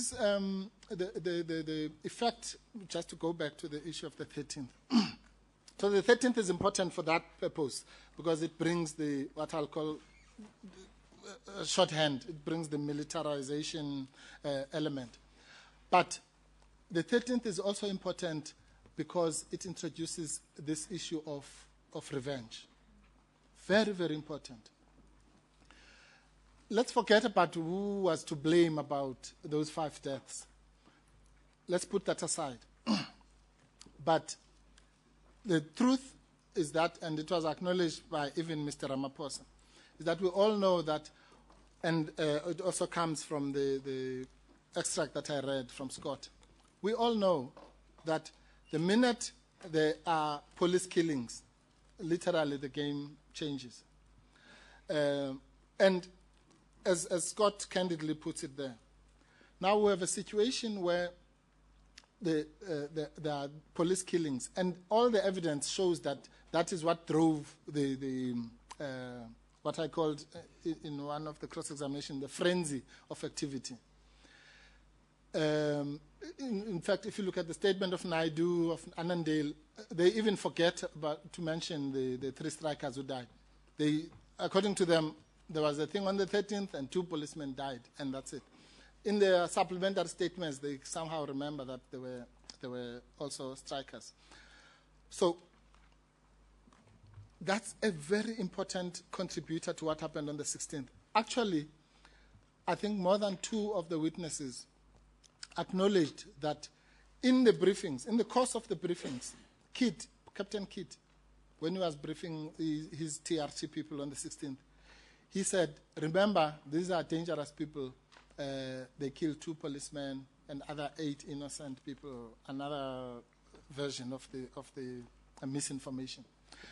But be that as it may, nobody can deny that the killing of the policeman, for whatever reason, was a huge game changer, which influenced not only the change of guard at the top, but the mood at the bottom, significantly. And it literally defined how the 16th was approached. Captain Lust who even says that we reminded them just before. Remember that we were scared of what might happen. Vermaak, I think, says it as well. In fact, Vermaak says it at a crucial point, Chairperson. If you remember, paragraph 7 of Vermaak's statement, exhibit, I think, Triple G 19, on that whole debate about engage.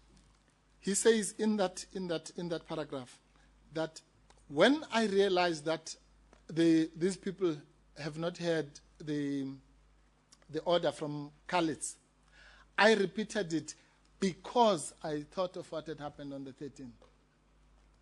So the order to engage was repeated literally with the specter of the 13th looming large as to what had happened on the 13th. So the 13th is but without it, I would go as far as to say what happened on the 16th would not have happened, would not have been led by those people who led it, and would not have happened the way that it did. So it's those two broad elements. Which something very quick that I must, which is unrelated to what I'm saying about the 13th, and it's about the pulling of the wool over the eyes of the Commission issue. It is the lie that was sold about the pulling of the wool or attempted pulling? Attempted pulling of the wool. Well, the truth, Chairperson, of course, is that we'll never know how much more deception there is. I think the evidence leaders must also take their share of the praise in unearthing and making sure that the wool was not pulled as much as it was intended. But we don't know what else has been concealed and how much has. But let's put it this way: it is an attempt, Chairperson, because it was unsuccessful insofar as we now know that stories like they were veering to the settlement, and that is why the tear gas was fired, have practically been abandoned because of what came out. The smoking gun in this whole commission came out of the work of the evidence leaders in getting that had the hard drive, because the smoking gun in this is Triple J 192. Before Triple J 192, Chairperson, came, remember, you were made to believe that, as you correctly pointed out, the decision was taken on the 16th. General Pierre did not actually underplayed very much of what happened on the 15th. All the phone calls, the political considerations, and all that is the smoking gun that actually unraveled some of the things that we had suspected, I must confess, when we made our opening statement. And so one cannot underestimate that. But the truth of the matter is that it was foreseeable, very foreseeable. Well, General Mpembe, I think, considered correctly. His references to Tatane could have meant only, he did that on the 15th as well. On the 13th and the 15th, he referred to the Tatane incident. And that's clear what that means. But General Mbombo says in Triple J 192 very clearly, because of what happened on the 13th, emotions are high on both sides. And if these people are deployed, 20 people might die. Well, she was only wrong by 14. But you say to her, there was a talk about whether they should have done anything on the Tuesday. And to be fair to her, she said, no, we can't go on Tuesday, the day after Monday, because emotions are still running high. And she says she specifically ordered that nothing should be done on the Tuesday because of the fear that the high emotions from the Monday were still there. Of course, she might be criticised for not realising that emotions were still running high after that. But if that's a factor, that will also be argued. To be fair to her, she did prohibit any action on the Tuesday, and that was obviously a right decision. Yes. Well, Chairperson, I have two submissions to make about that. That's correct. But quite frankly, anyone who thinks that the police are angry about the killing of their colleagues on a Tuesday, but by Thursday they'll get over it, is in dreamland. Surely she could never have thought that the emotions have suddenly dissipated in a matter of 48 hours. The real explanation, Chairperson, and in fact that's an aggravating factor for her, is that she definitely foresaw deaths, and because of she succumbed to the political pressure despite the fact that she had foreseen deaths. That's really the only conclusion one can find. Because left to her own devices, sense would have prevailed. She might have said, look, let's either make sure that these people are properly counseled, or we remove them completely and bring a new lot, or whatever. But she didn't have time to do those things because the political pressure was banging on them that it must be done immediately. So it's on the question of foreseeability, the die is cast. She foresaw deaths. In fact, you might say she even foresaw higher deaths than Mbembe. Mbembe was talking about Tatane. That's a Sunday picnic, one person. Mbombo says 20 people might die if we go ahead. And yet they still go ahead within a space of where the difference between Tuesday and Wednesday is, in the context, negligible. So but this issue is also crucial for another reason, and hopefully it will take off time. When we talk about the issue of Mr. Ramaphosa later, again, the knowledge, he candidly admitted that, one knows that once there's been police killings, the temperature rises and so on. But that goes also to question of his own foreseeability or foresight. Because knowing what he knows about the mining industry and the dynamics there, knowing that police officers have been killed on the Wednesday, and I'm sorry, on the Monday, the 13th, yes, to actually go and pour petrol over the fire, as it were, and ask for concomitant action and more pointed ways and all that. With that, armed with that knowledge, it's one thing if he had done it on Monday, maybe one would have said, oh, well, you would only refer it to Impala maybe and say, well, he knew what had happened in Impala. But now here's something fresh of police killings. And you say, just bring the army. Surely you must, nobody alive could say someone who does that does not foresee even the slightest possibility of deaths ensuing. But we'll get to that. So let me leave the 13th, Chairperson. We then go to the 14th. We know what happened on the 14th is mainly the J 192 conversation, which was very important, as well as the unfortunate death of Mr. Twala.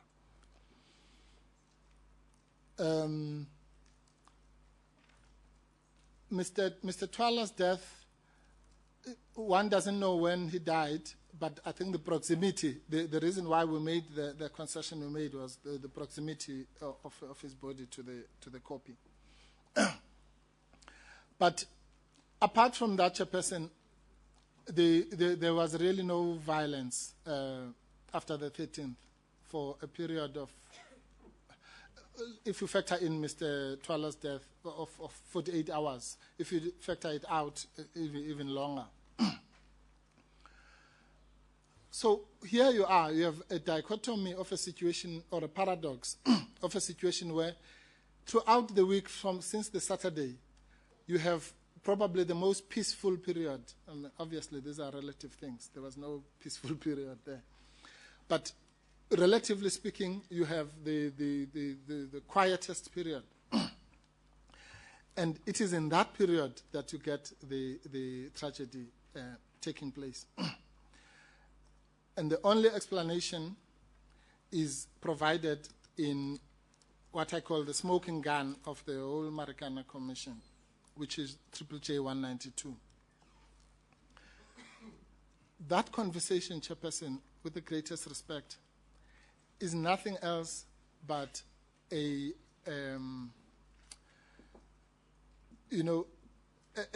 conspiracy to murder, let me call it that.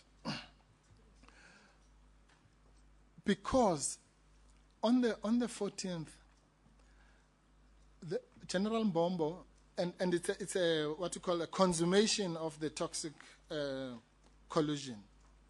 Here you have Mr. Mokoena and General Mbombo. Apart from saying, look, don't do this, let's align our plans, don't do the pamphlets today, do them tomorrow.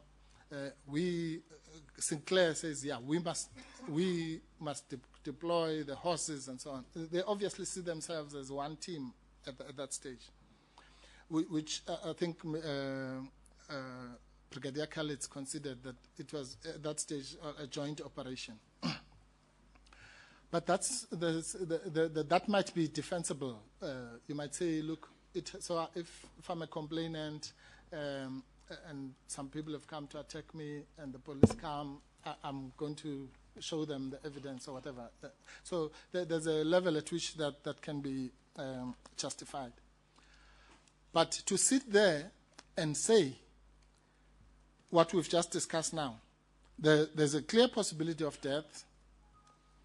2, you, Lonmin, must act in such a way as to disassociate yourselves from the notion that you are favoring AMCU. 3, let us make sure that we kill this thing before Mr. Malema can come and defuse it. What is that, Chairperson? What is that? How can a police official say that I don't want violent conflict to be resolved? I don't want it.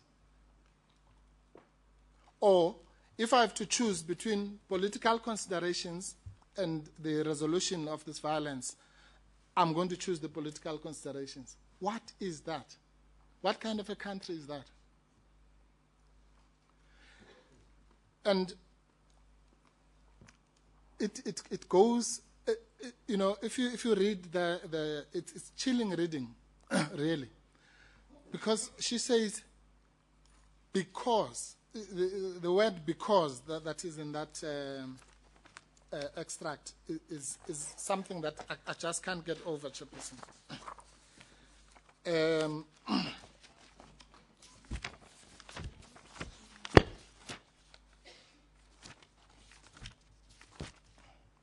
This is what she says. I mean, this is a disgrace. Provincial Commissioner.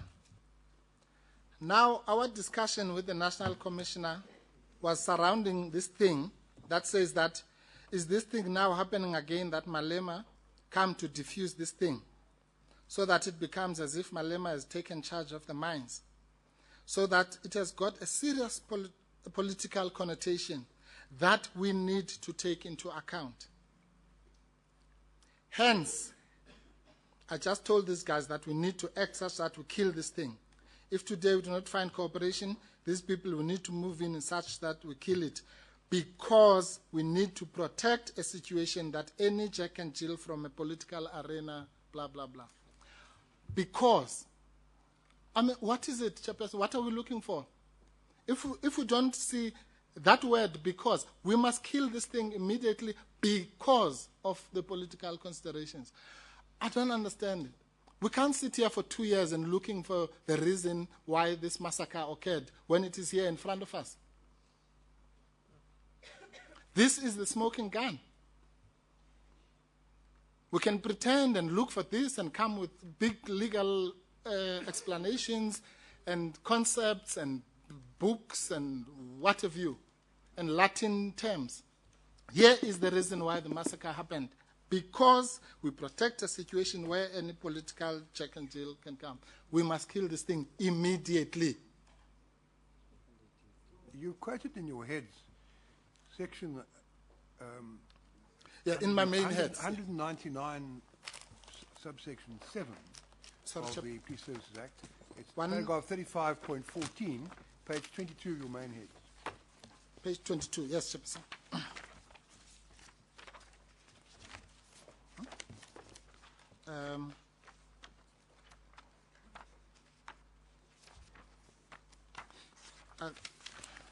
Oh, yes. This is the Police Services Act, where it says... I'm sorry, I can't find my own head. Paragraph? This is the Constitution, actually. It's 35.14, paragraph 35.14 of your head, page 22. In the Constitution it said, neither the security service nor any of their members may, in the performance of their functions, further in a partisan manner any interests of a political party. There's another section, I think, in the Act also, which made the point that the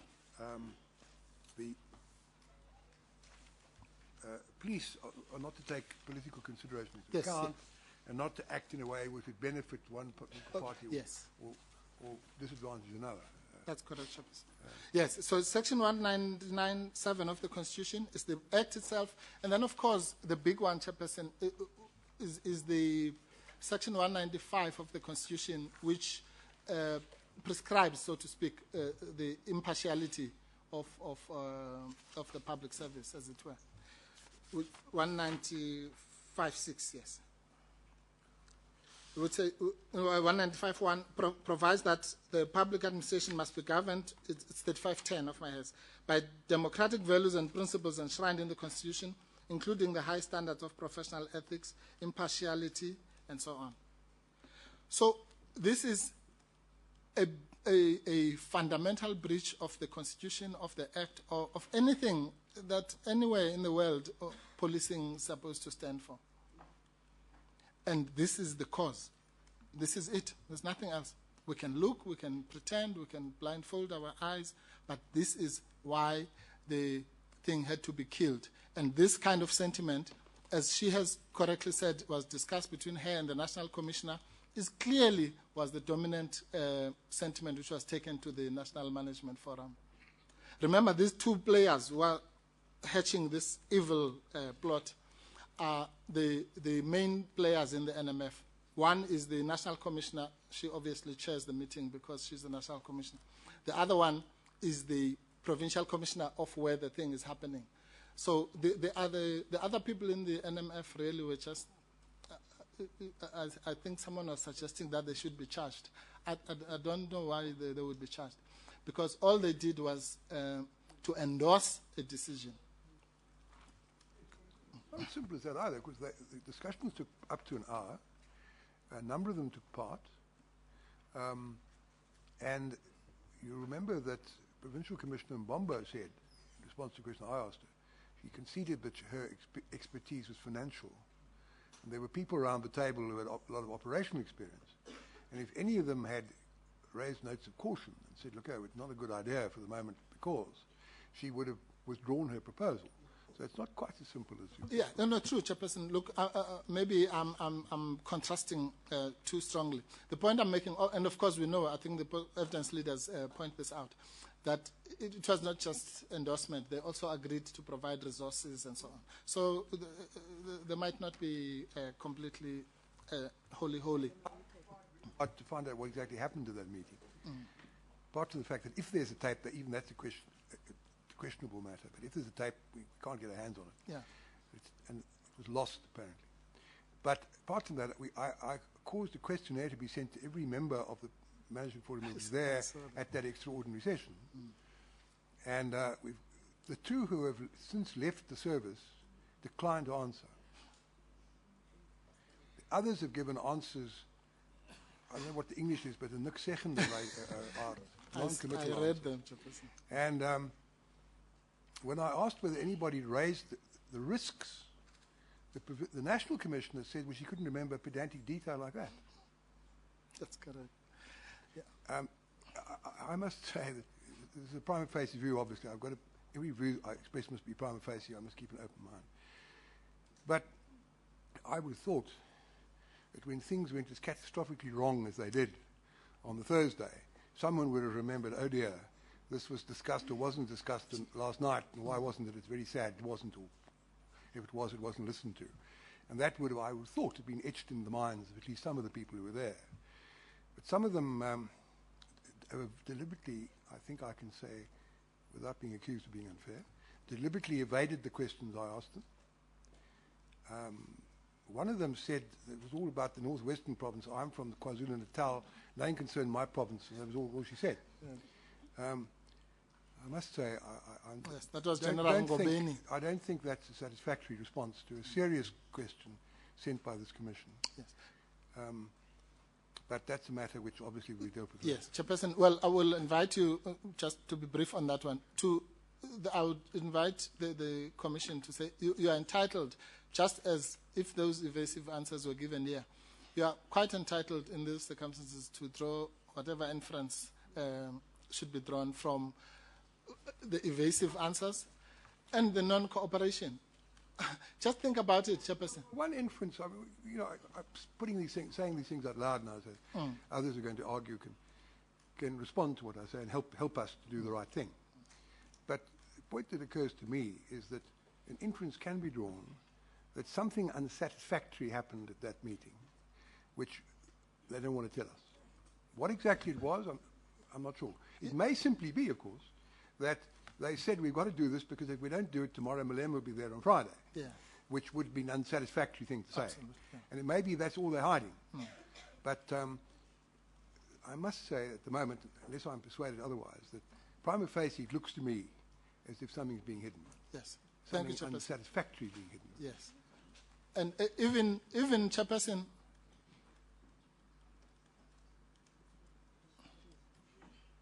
yes, Advocate Hemrod suggests to me there's another inference, of course, and that is an attempt on the part of those concerned to try to evade responsibility, ultimate responsibility for being parties to a decision, an endorsement, remember, of a proposal, which was one that they want to run away from as far as they can now. Yes. But that also is not a satisfactory inference.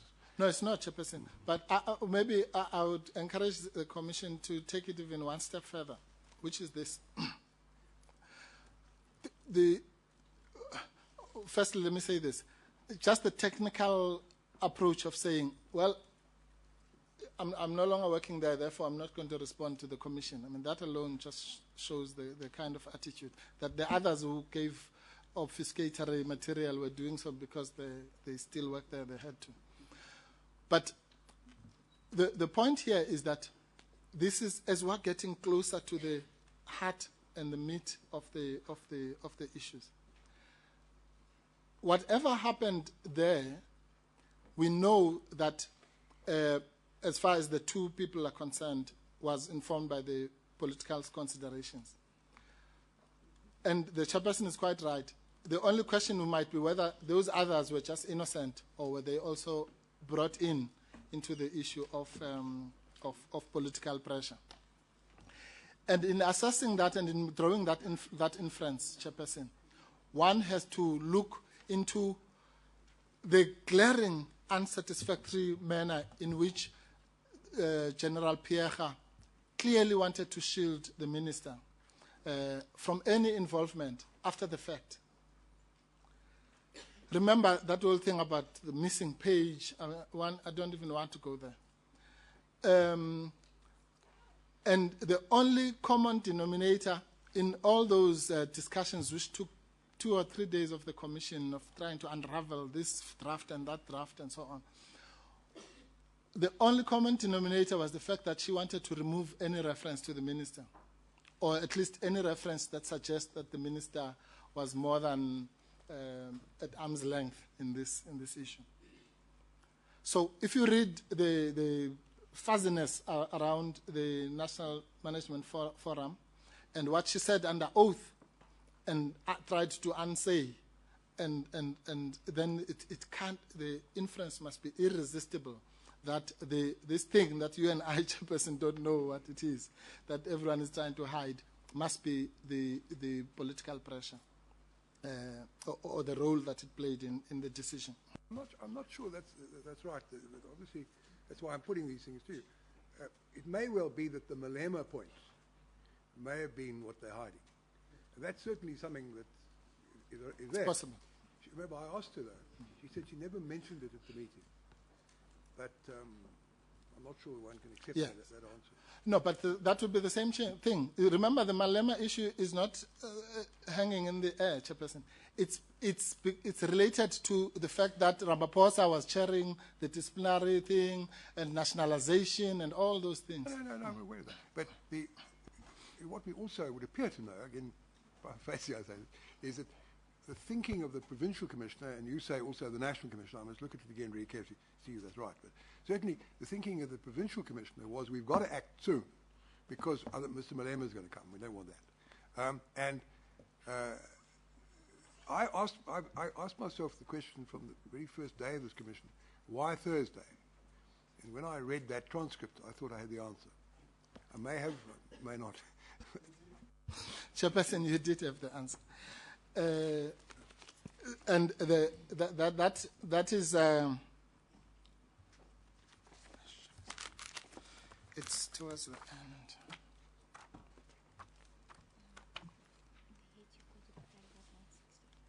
Not just the way I've quoted Mukwena and Yes, sorry, Mr. Pofu. I'm sorry. We stopped you for a moment. Yes, thank you, Chairperson. No, I just wanted.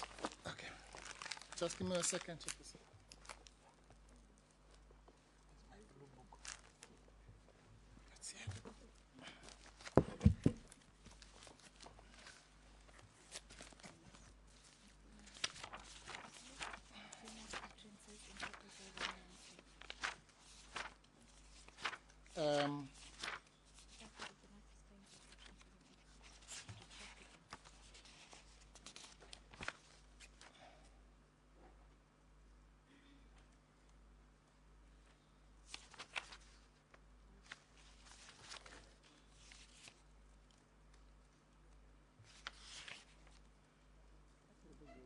Yes. No, Chairperson, sorry, I just wanted just not to leave this point hanging about whether it was just the provincial commissioner or national commissioner. I will be right. I was going to look at the transcript again just to satisfy myself. Yes, just to reiterate. But it's something that you want to draw my attention. Yes, it's a very short extract. After that long discussion, she says, Chairperson, and that ourselves as the police, we managed, and managed the situation after Malema came. And then she says, now our discussion with the national commissioner, this is the provincial commissioner saying, was around this thing that say, is this thing now happening that Sasha again Malema should come, blah, blah. So she was definitely... On face, it sounds if you're right. Yes. This desire to get in before Mr. Malema could get in was a desire on the part of both the national and the provincial commission. Thank you, Chairperson. And then there are other sordid details which come out of that of J 192. But again, the other significant one, which was canvassed, I think, by my learned friend, Mr. Badlander, was the issue of the other political consideration, namely, which goes back to the point I made earlier in the morning, namely the protection of NUM. And this impression, and then the ANC and all that, which Minister Shabangu very unsuccessfully tried to dodge by saying these evil forces were not AMCU but Lonmin. I mean, that's laughable. It was a different point. That was the speech she made at the NUM yes. AGM. No, I'm just, yes, that's correct, Chairperson. No, I'm simply saying that there was... It wasn't an AGM, it was a course of some sort. Yes. It was a meeting anyway. Boxback somewhere, yes. The point, the only connection with that is that, all I'm saying, Chairperson, is that there was a clear view in that political camp, if you like, which included the NUM, the ANC, Mr. Ramaphosa, Zokwana, Mantashe, all the people mentioned in those emails about this mission to ensure that the NUM does not get overtaken, which is understandable at a political level, because they are allies in COSATU and so on. But the point is that all those things should not be playing their minds in the, or rather, any role in the minds of the police officials at all. They should be foreign things that have to do with other people.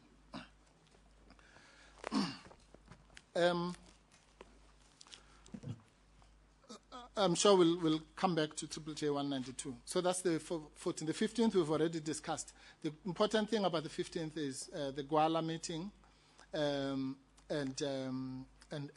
what we've already discussed, the Mpembe meeting in the evening, the visits to the Kopi, and I've already mentioned the sudden change of weather that was confronted with, that Mr. Matunja was confronted with in the morning.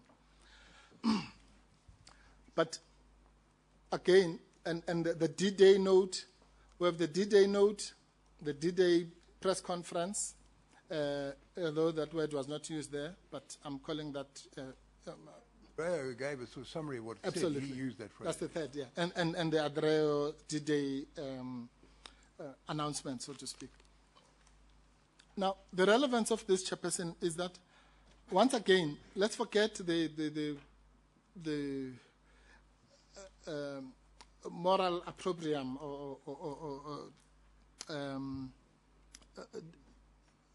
or criticisms about whether it was political or not political or whatever. The reality is that because the decision had been taken and it's D-Day, it then has a direct effect on what happens between the morning and 3:30. Because now it has to happen, it has to be today, and so on. There must be a briefing. I mean, there's one of the briefings, if you look at Exhibit L, actually took like 10 minutes. I think it was the STF that was briefed at 15:20.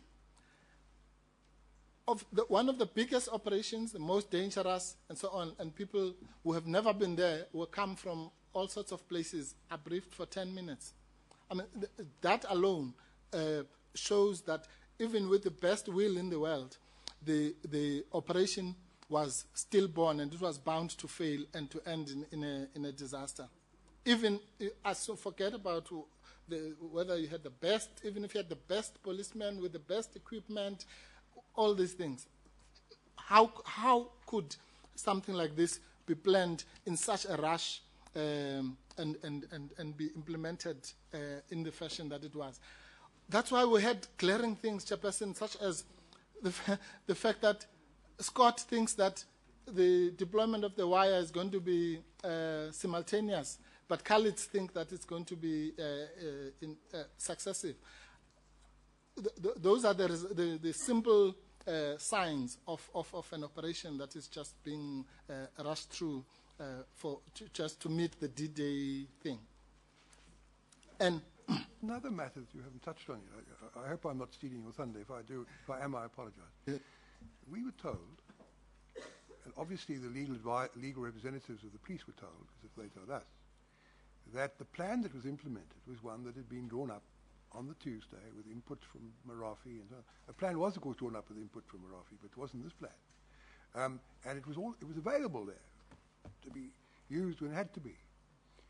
And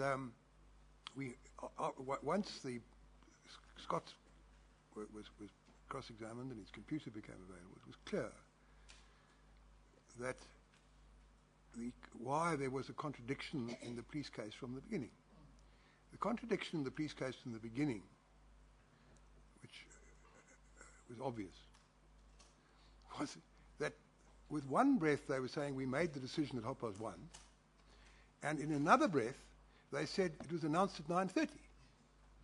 Now, it was obviously taken therefore before 9:30. The question was when. And the minutes of the 6:30 meeting didn't seem to tell us the decision had been taken yet. TT4. If they were genuine, the minutes, then something happened between that meeting and 9:30. That was a mystery. But the fact is, the police case began with a contradiction, and of course the contradiction was later explained. But but the problem was always there. Yes, that's correct, Chairperson. Because remember, even before the mystery was solved, there was a kind of via media type of explanation that actually General Mbombo made the decision before the 1:30 meeting. But again, it didn't explain the question of why the press conference before the decision. Because what also happened, of course, to be fair, was when we asked for the handwritten notes, they were forthcoming. And the counsel for the police, without any problem, gave them to That's us. correct. Obviously, they acted correctly. One shouldn't have to praise people for acting correctly, but it's appropriate to do so nevertheless. Yes. And once we had those notes, then, of course, a lot became clearer that it had been murky before.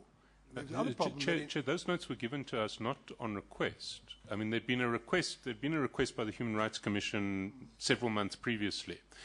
But those notes were given to us when Advocate Semenya first became aware of their existence, and at a time when there had been no request. Now, I'm glad you pointed that out, because that then strengthens the point that I made. Yeah. That, he acted properly. We expect nothing other from him.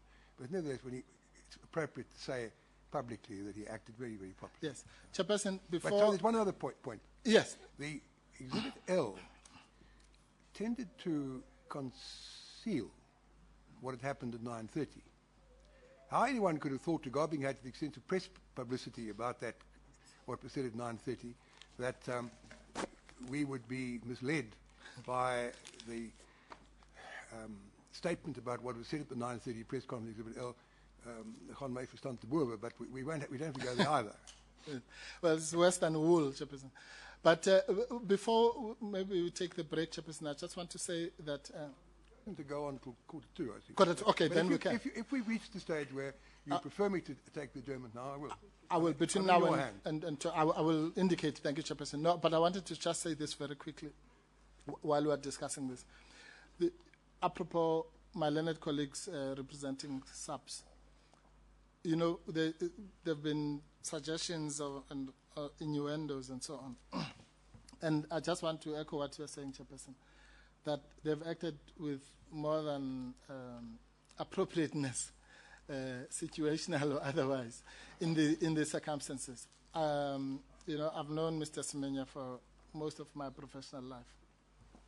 And to have a client like this who lies to you, calls a meeting for 9 days for the sole purpose of concocting a version, and then gives it to you, what are you supposed to do? You know, so I think under the circumstances, and I don't expect him to acknowledge those remarks while he's still on the brief, but Chairperson, they were placed at various points here into the most difficult situations that any professional should be placed on. And under those circumstances, they've really done us proud. Simply, they've acted in accordance with the highest traditions of our profession, and we hope those high traditions will always be maintained. Can we take the adjournment now? Yes, thank you, 15 Chairperson. minutes.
2, hello. 1, 2, hello.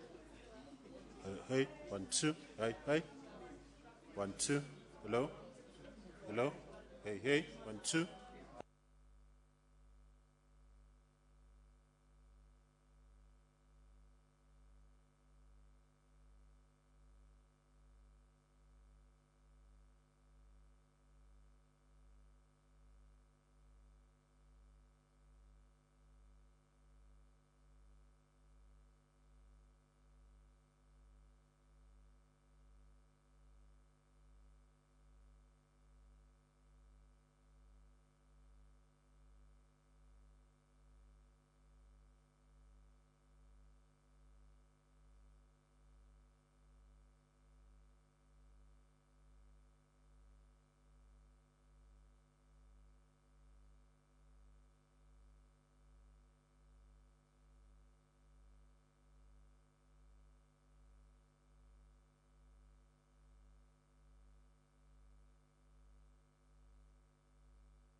Commission resumes. Before you proceed with your argument, Mr. Mpofu, I understand from Mr. Bam that the lawmen have obtained the AVL records relating to the vehicles that went to the NUM office on Saturday morning, which will give us objective evidence as to what time that incident took place.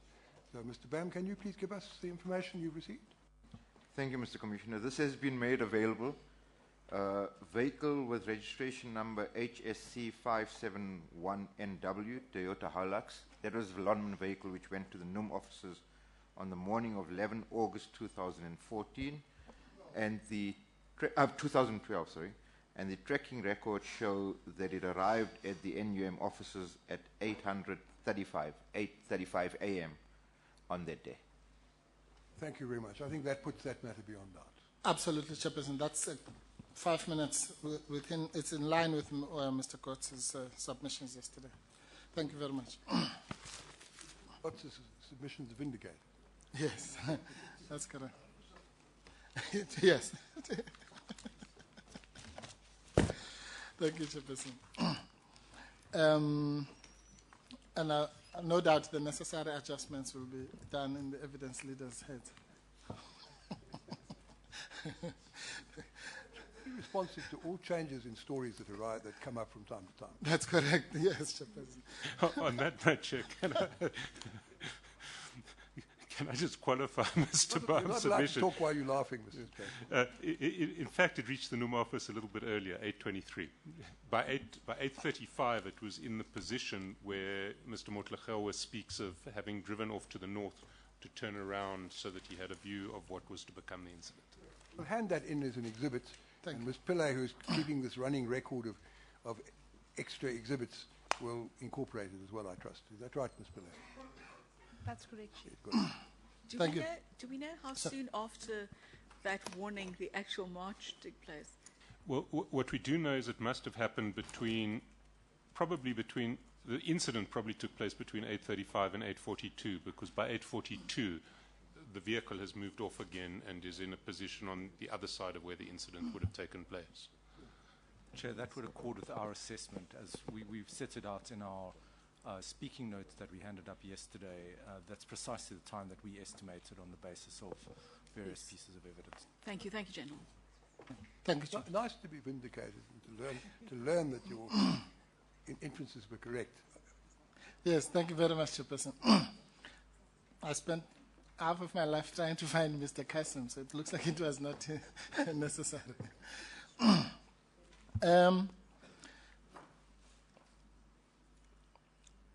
Chairperson, we were discussing the 16th. And I was saying, Chairperson, that maybe before we do that, let me do it afterwards. Again, I'm not going to traverse the blow by blow of what happened in the morning of the 16th, the efforts of all the comments that I've made about the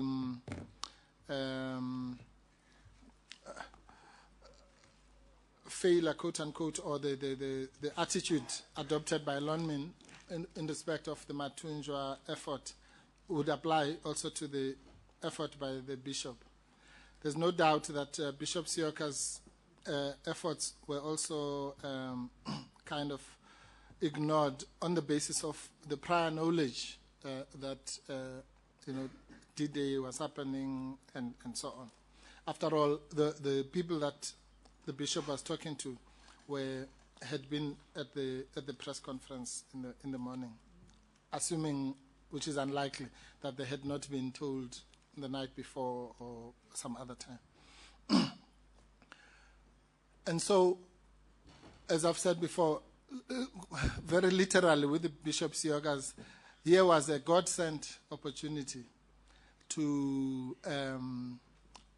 do something or to grab an unexpected opportunity. Let's say Mr. Matunjwa wanted a seat on the table and he was suspected to be part of the forces behind the strike and all that. But here's Bishop Sioka, who has no interest whatsoever in the matter, except to do the good work of the church which is to try and avert situations like this. And yet he was also treated with nothing short of disdain, and he was forced to leave. The idea of the image that haunted Bishop Sioka of somebody calling him and saying, Bishop, where are you? We are being killed, exactly shows the mood of the strikers, that they too had seen this effort as a God-sent opportunity which might yield something. And they must have seen the bishop's arrival as an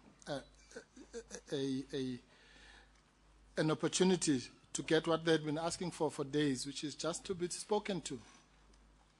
And Chairperson, I can't emphasize, I spoke about human dignity. This is not just about talking, Chairperson. It is the fact that these people said they want to be spoken to because this is their employer, and the indignity of being treated with such disdain. And despite what Mr. Berger said, I'll refer you to extracts where Mr. Makidiwana says that the employer should have come and put something on the table. And they should have said, we don't have this amount, we have this amount, and so on. So really all they wanted, and that's what they said to General Pembe, that's what they said to anybody who cared to listen. That's what they said to Matunjwa, that's what they said to the bishop. To the bishop, they asked this strange combination of things. We want water and the employer. And the desperation that must have been when they realized that Matunjwa's effort had not yielded anything, the desperation of phoning to say, Bishop, where are you? And the bishop in his testimony says he could hear the gunshots as they were ringing. Shows us very clearly that yet another opportunity was let to go by, because this is D-Day. And remember, Chairperson, if one has to look for another smoking gun, maybe smaller than the bigger one, what did General Mbombo say in the morning? Today, we are going to end the strike. She didn't say today we are going to end the violence. Today we are going to make sure another non-striker is going to get killed. Today we are going to end the strike. Now, and we still wonder what was going on there. It is very, very clear that the mood was that, come what may, bishop or no bishop, today we're ending the strike and we're moving in with all the equipment and bullets and mortuary vans and what have you at our disposal.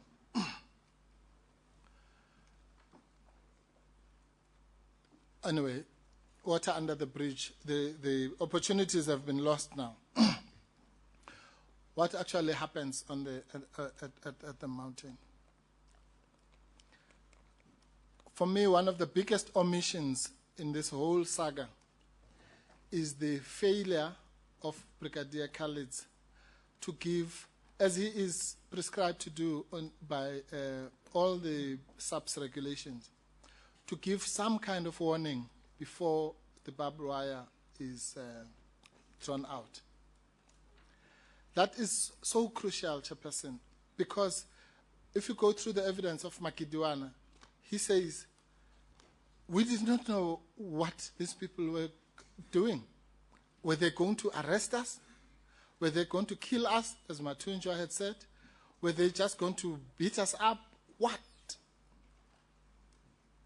And the obligation, which is in 262, for you, it actually asks to give 2 warnings. The first one, we went through this, and the second one, I think Brigadier Khalid said after 20 minutes and so on. the warning in respect of the wire. That was yes. supposed to be a warning in respect of the dispersal. Yes. And in fact, as I read the Act, that's required under Section 9.2 of the Regulation of Gatherings Act before Yes. dispersal action can take place. Absolutely. He was going to do that, but this is something different. This is the wire. Yes. Of course, Brigadier Carlitz does say that he was asked by Mr. Norkie about the wire, and he said he told him. And there's, of course, a debate whether, if that is correct, whether that would have been known to the others. Yeah. Yes, Chairperson, yes. That evidence, unfortunately, cannot help SABC. I mean, you can't say I have an obligation to give a warning to the crowd, and I happened to give it to somebody and was hoping that he'll just spread it around. To be fair, the other argument of the police is it was a defensive measure, and 262 doesn't require notice of that. And of course, that raises the question that if it's a defensive measure in the eyes of the police, it might not necessarily be seen as a defensive measure in the eyes of the strikers. But you know, Yes.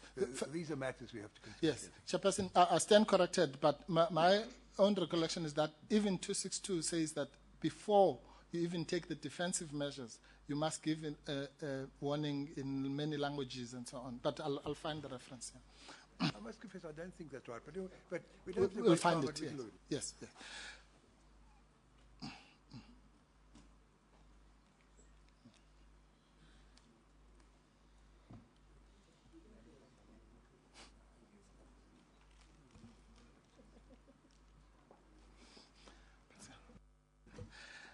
Thank you. Thank you. Yes, no, we'll find the reference.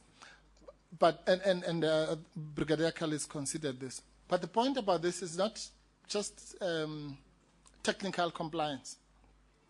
The point about this is that surely the people upon whom we are administering your policing methods, such as this, must be told. I've said... Mr. White dealt with that very fully. Yes, very much, Chairperson. I think I put it to Brigadier Khalid that even the apartheid police, in my experience, would pretend to give you a warning. I remember many times where they say, you have 5 minutes, and then they move in or throw tear gas after 2 minutes. That's fine. But at least there was a pretense that you must disperse, or else. You can't just somewhere arrive there and do this and do what was done here with a volatile crowd like this, and draw up wire, and others are queuing up, others are putting their protective material, others are cocking their guns. Nobody knows what is going on. A simple thing of just telling the people, you must leave. We saw there were loud hailers which had just been used by the strikers a few minutes before, or by Mr. Matunjwa. Somebody should have grabbed a loud hailer there and say, you must go, or whatever, or put your arms down, and only those who have left put their arms down will be allowed to go, whatever. But must say something. You can't just mount an operation of this nature. The second one, there are 3 areas where this is crucial, Chairperson. It is at the point of throwing the wire, and there's no explanation whatsoever there, because there's no sign of anything that if indeed the wire is being drawn successively over a period of 9 minutes or whatever, why don't you use that opportunity? And the means are there. Then let's assume there was some explanation for that. Then you go to the gap next to the kraal. Again, nothing is said next to the kraal about giving a warning. The means and the opportunity, definitely there. Because if you are able to open your mouth and say, media, go away, surely you must be able to open your mouth and say, drop your spears or whatever. Again, so you've got the method, you've got the loud hailer to chase away the media, but you don't say anything. Of course, this time, I mean, in the first warning would have been done according to the regulations in the languages, what have you. This one would understand if there was no niceties of translation and so on, would not have been there. But at the very least, somebody should have said, if you go any further or whatever, something is going to happen to you. None of that is done. But what takes the cake is the third opportunity. After all that, okay, the 16 or 18 people have been killed now at scene 1. There is 7 minutes between the time they move in at scene 2. And the people are huddled inside that bushy area. And nobody, Chairperson, thinks of just taking a loud hailer and saying, you people there in that bushy area, come out, otherwise we're going to shoot you, or whatever. Nobody. They go in there and they kill them. Nobody has said, if you come out on this side, or whatever, now that we've seen that the water that we have thrown, and the water was actually just a joke. Because how do you throw in that water when you've surrounded the place with armed policemen? What must they do? But the simplest obligation is to say to them, you have these helicopters hovering about, is to say, get out, or if you come out with your hands up, you'll go to the left. If you want to fight, go to the right, whatever. But you can't just go in there with guns blazing, literally, to do what? To shoot them for what? For not doing what? Because you have not even communicated anything. If you read through all the prescripts, Chairperson, of SABC, you will see the pivotal role, and I put this to both General Annandale and Brigadier Khalid, the pivotal role of communication. It goes further than that. He was now busy with a dispersal operation under Section 9 of the Regulation of Gatherings Act. And Section 9.2, as I recall it, if I'm wrong, I hope I'll be correct. I'm sure I will be correct. Section 9.2 says, before you do that, you've got to give a warning in languages and all that kind of thing. So he was obliged under the Act, and one assumes he would have known what the Act said, before he was starting with a dispersal operation, to give a warning. So whatever happened at scene 1, this is now scene 2, according to the evidence, the plan is back on track. They're now busy doing what they set out to do. That's what General Mpembe said, and Colonel Scott said as well at one point. So, and the Act made it clear he should have given a warning. And that wasn't explained. Absolutely, there's no explanation at all. What was the Mr. answer? Chaskasen tried his best to get that answer. What was the answers when you posed those questions, Mr. Mpofu? Well, it was first posed by Mr. Chaskasen. I'm not sure of the order, but when I raised it, Brigadier Khalid said, well, firstly he said they didn't think of it or something like that, or they didn't have the means. And I think, I'm not sure, I did put to him that they could have even used the speakers of the people in the helicopters or something. Something. But he certainly acknowledged that it was a period, there was a lull of about 7 minutes during which this could have been done if someone had...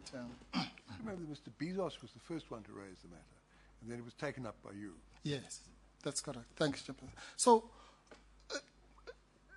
at all those 3 stages, whether you're looking at before the drawing out of the wire or before the shooting at the gap, or most glaringly before scene 2 takes place, there's a momentous failure of complying with the most basic of the prescripts, which is simply to communicate, because these are human beings that you're dealing with here. You can say to them, if you do this or don't do this, or don't go to this side because this side, whatever. If I have no doubt, if someone had said to them, well, those who want to leave must not live in the direction of Nkaneng, for argument's sake. They must go to the other side, towards Marikana. And those who remain, we will assume that you want to fight, or something of that nature. some kind of communication so that some of the people, like Mr. Gwelane, who was there to bring food and so on, I'm sure would have taken that invitation. But it's quite clear that if one looks at criminal liability, you don't have to go beyond that as an omission. That but for that omission, or rather to borrow Mr. Berger's counterfactual analysis, it must be clear that had that been done, at least some of the people, if not all, would have made a choice, at least. Yeah. So, by the time the people are shot at and so on, it's already a botched operation. But again, let's go to, and again, I want to go back to that issue of the fact that the version of the strikers was so consistent. Mr. Magidiwana, I had not even consulted him on this. Was asked during cross-examination to draw the path that they followed. And that path is clearly consistent with the path that we found recently from, I think it's quadruple U10, which shows very clearly that they were avoiding the police. Because remember, the police version was that there was incident 1 next to the pole, and so on, which is like a direct, if you look, there's that slide with the arrows. The first one, and it makes sense if you're to follow the theory of SABC. First one is, it doesn't go about, it's a direct attack to the pole. But Mr. Magidiwana came with this roundabout thing, which it wouldn't make sense to any person. Why would they, when they're going to Nkaneng, go around this way and then into the front of the crowd? It was clear that they were avoiding contact with the police. All along, before we even get anywhere near the crowd, they are walking in such a way as to ensure that there is no contact. But what is more, which is made clear in that animated exhibit, quadruple U10, is that you can actually see, if I had time I would play it. You see policemen, there are 2 in camouflage, and then there are others. As the mass of people is walking, you see them getting out of their vehicles. If anyone wanted to attack them, they would have attacked them. But the importance of that is not the fact that they didn't attack them. The importance of that fact is the fact that the police, those police officers, knew that these people are not going to attack them. Subjectively, they would never have been milling around in such proximity before the barriers came, if they did not know in their heads subjectively that these people are not making this walk in order to attack us. And that becomes important later for the question of putative self-defense. So you have a group of people who, as the evidence leaders have pointed out, have really been beaten to submission. Mr. Matunjo has just told them that you are going to be killed. They are singing a lament, Senzeni na, Senzeni na. And they are walking, understanding that it's whatever standoff they were trying to create it's over. And they ensure that they avoid the police. They go past unarmed policemen. They don't attack them. They are following other people who are using the path to Nkaneng. Nothing has happened to those people. And all of a sudden, what happens? Nyala 4 accelerates common cause. Accelerates to close that path. And they have no other option. So the kraal becomes it's part of the barbed wire in real effect. It's just another barrier. So what do? They have to negotiate this other barrier of the Crow to go to the path to Nkaneng, which they had been going to. It's very, very simple. According to Captain Lust, he said even one or two of when they were blocked by Nyalafo, one or two made it through. So let's assume there's this theory that if they had gone through, if Nyalafo didn't close them off, they would have attacked. He says no. One or two went through at Nyalafo, and I asked him, did they attack anybody? No. Again, putative self-defense. How would anybody, reasonable or unreasonable, think that these people who have been working in this fashion, who have not attacked anybody, and that is why, Chairperson, really this thing of pulling the wool is crucial. It is because the police must have known, Chairperson, must have known that according to the correct path that was followed by these people, there were no signs of attack. Otherwise, why else would they invent incident 1 and incident 2 and this, that, and the other? It's because they just knew that on the objective facts, there was no attack. So you have to create it and fool the whole world and this commission with bright and yellow arrows, which signify nothing. Everybody knew that these people are trying to access that road. And this brings me to the other issue, Chairperson.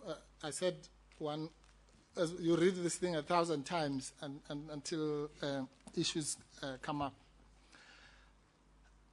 I've never put this to anybody, so I'll only have to rely on the snippets of evidence that are there. I would invite the commissioners to look for signs of this. That the TRT were under instructions not to allow these people to go to Nkaneng, the so-called militant group. I'll explain why.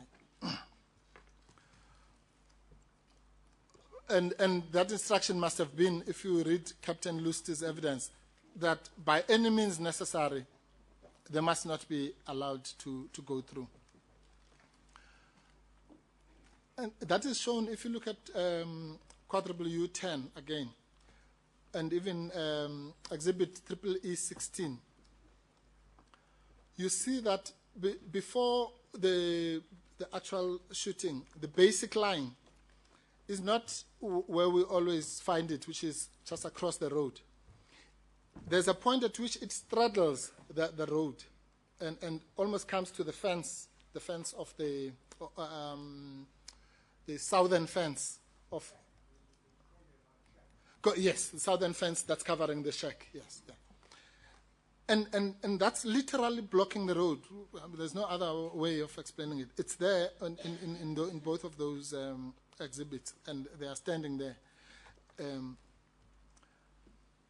And then, of course, Captain Lust says that their instruction was that they must stand firm and not move back.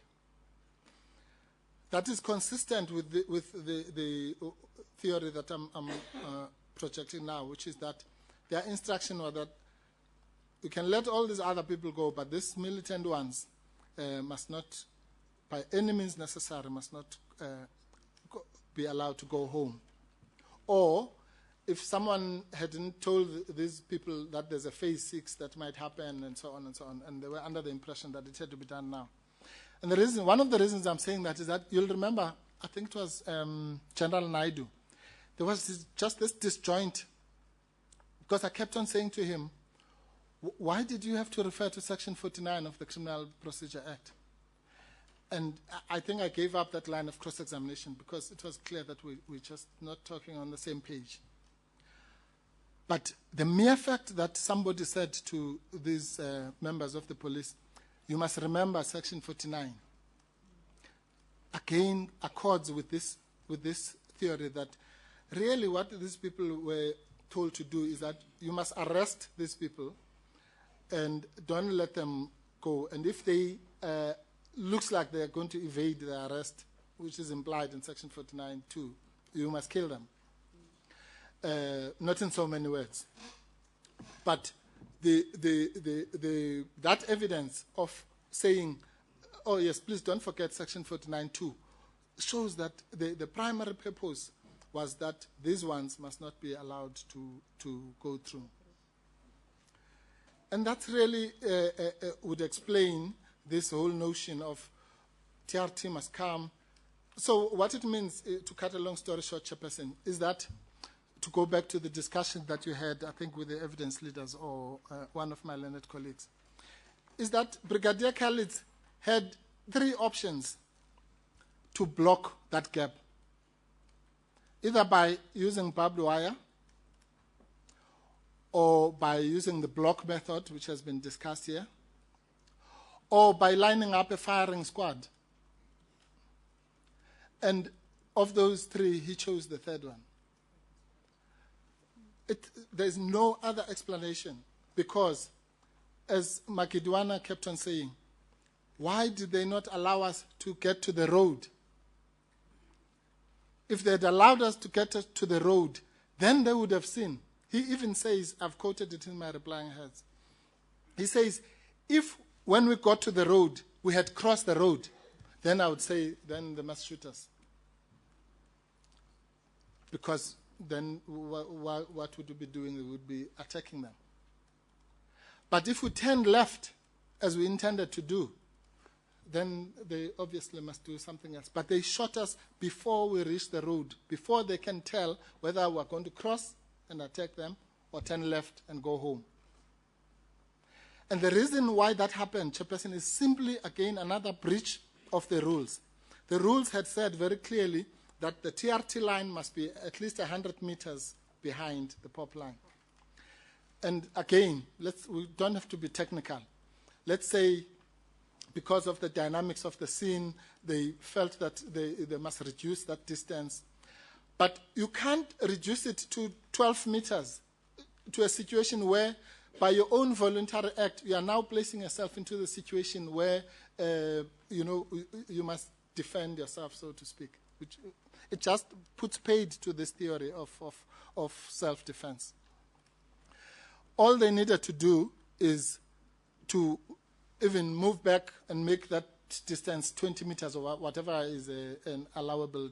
Remember, I put it to both Captain Lust and Tupe that the attack, such as you conceived, was an attack of pangas and spears, and they considered that.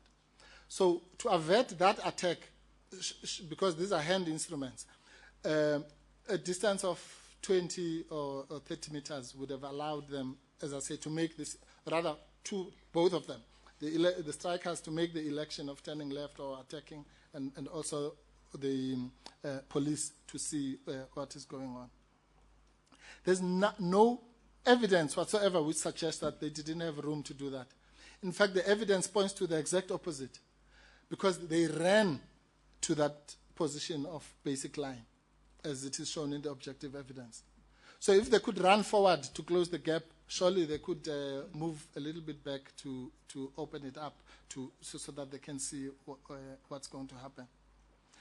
So the explanation, once again, can only be that their instruction was to close that gap and block it, as it were, so that the so-called militant group must either be arrested or shot if they don't comply, or something of that nature. Mr. Mpofu, when on that theory do you say that instruction was given to the TRT?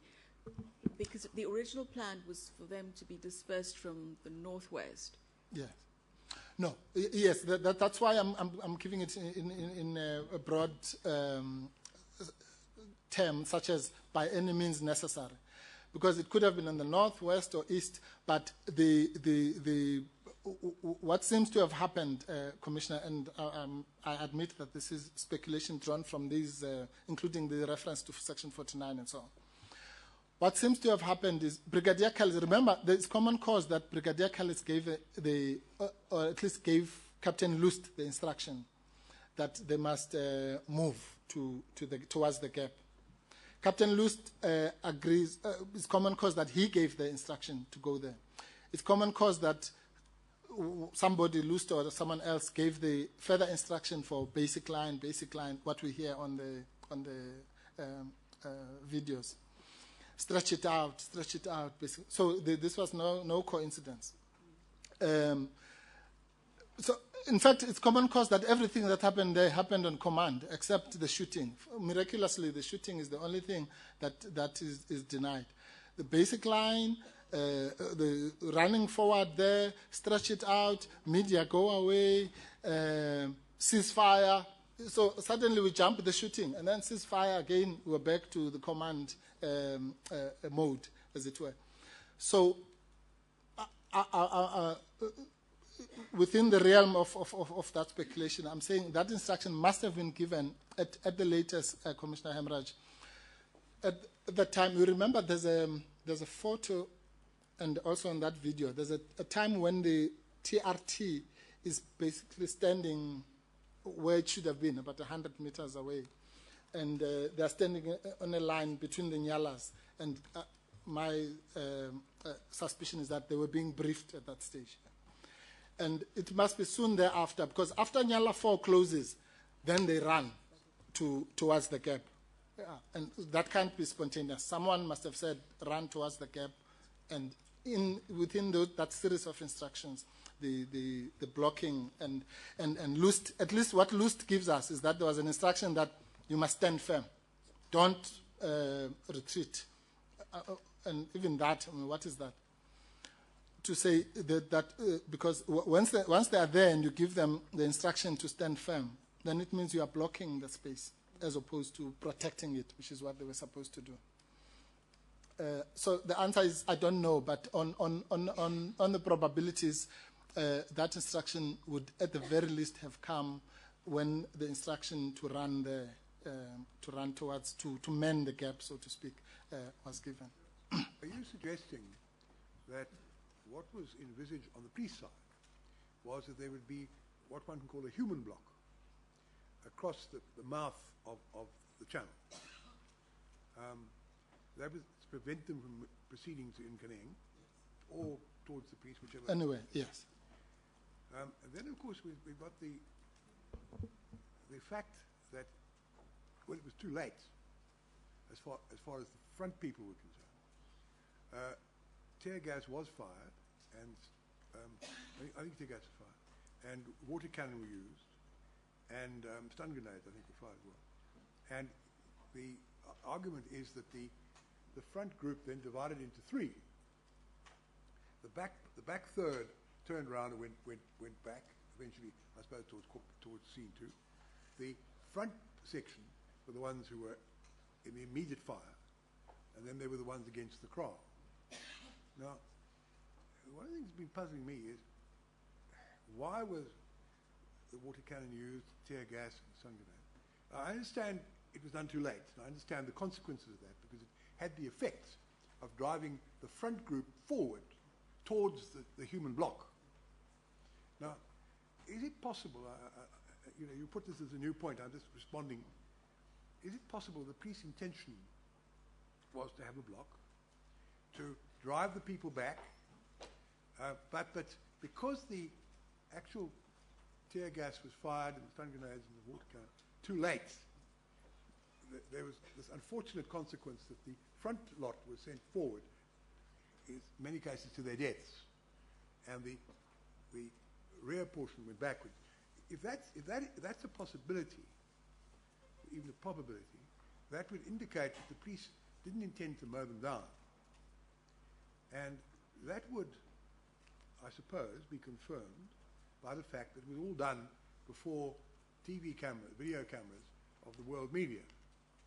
And one does find it rather improbable that the police would have intended to mow them down in front of the TV cameras of the world, sending a shock of horror around the world which is not entirely dissipated. So, is it possible that what I put to you, I know I put a long question, I apologize, but it's difficult to put more briefly, that what they intended was a human block, drive them back, but unfortunately, they the act of dispersal, which was done by the water and the cannon, the water and the stun grenade and the tear gas, that took place too late with this unfortunate splitting with the consequences. How do you respond to that? Chairperson, I think you've hit the nail on the block. The issue here is this. You see, the good thing about this falsification of evidence is that it gives us a very good counterfactual, so to speak. The mere fact that the police pretend that those measures were taken earlier agrees exactly with what you're saying, Chairperson. Namely, that they know that properly those measures, the tear gas, the water, and so on, should have been done at the stage when they were going towards the first gap, Yes, the Western Gap, yeah. The lie that it was done there vindicates exactly what the chairperson is saying. Because what seems to have happened is very clear. It's almost like reacting after the fact. You think, oh, well, before we shoot, we must have tear gas and water, so boom, boom, boom, quickly, 8 seconds before the shooting. But the effect of that is discussed very in detail in the families' heads, which come to the conclusion that the tear gas and the stun grenade and so on happened behind this group. And that explains what the chairperson has actually said correctly. For those people to whom it happened in front of them, they turn back. For those to whom it happened behind them, they moved forward. It's simple. Because remember, it was not just the effect of the tear gas and the stun grenade. There were also those pop people who were shooting between the gaps of those two nyalas. The rubber balls, yes. And Makidwana, answering to a question from the chair, said exactly that after you can see Magidwana in Exhibit L206 looking at the POP members. And according to his evidence, he was screaming. Obviously, that doesn't come out in Exhibit L. He's screaming, being shot at by those people. And I think the chair then asked him, after that, both to escape what was happening and the gap, as it were, you accelerated forward. And he said, yes, accelerated forward, and he says, as you turned, then we were shot at. So, and again, I measured that distance in both paces. I forgot when we went for the local inspection. No, the 23 was the gap, the actual gap. Now I'm talking about the line which would be perpendicular to the gap between where Magidwana was when in L206, which is measured by that tree. You remember when we had the inspection, I pointed to this tree and said, this is the tree against which Magidwana was in L206. The distance between that and where they were ultimately killed is in both paces about 10 paces or so, give or take. And that is the crucial distance, because if they were being propelled, because these defensive measures were being applied from behind, as well as being shot at by the POP, which had the effect of turning the one group back and propelling the others forward, then what the chairperson is saying is correct. If so, then that means that the intention of the people who are using these defensive measures, as you call them, was presumably not to drive them forward, but to drive them back. But because it was done too late, it had the effect that we described. Yes, that might be so. The intent of the people. That might be so, Chairperson. But remember, they were not killed by those people.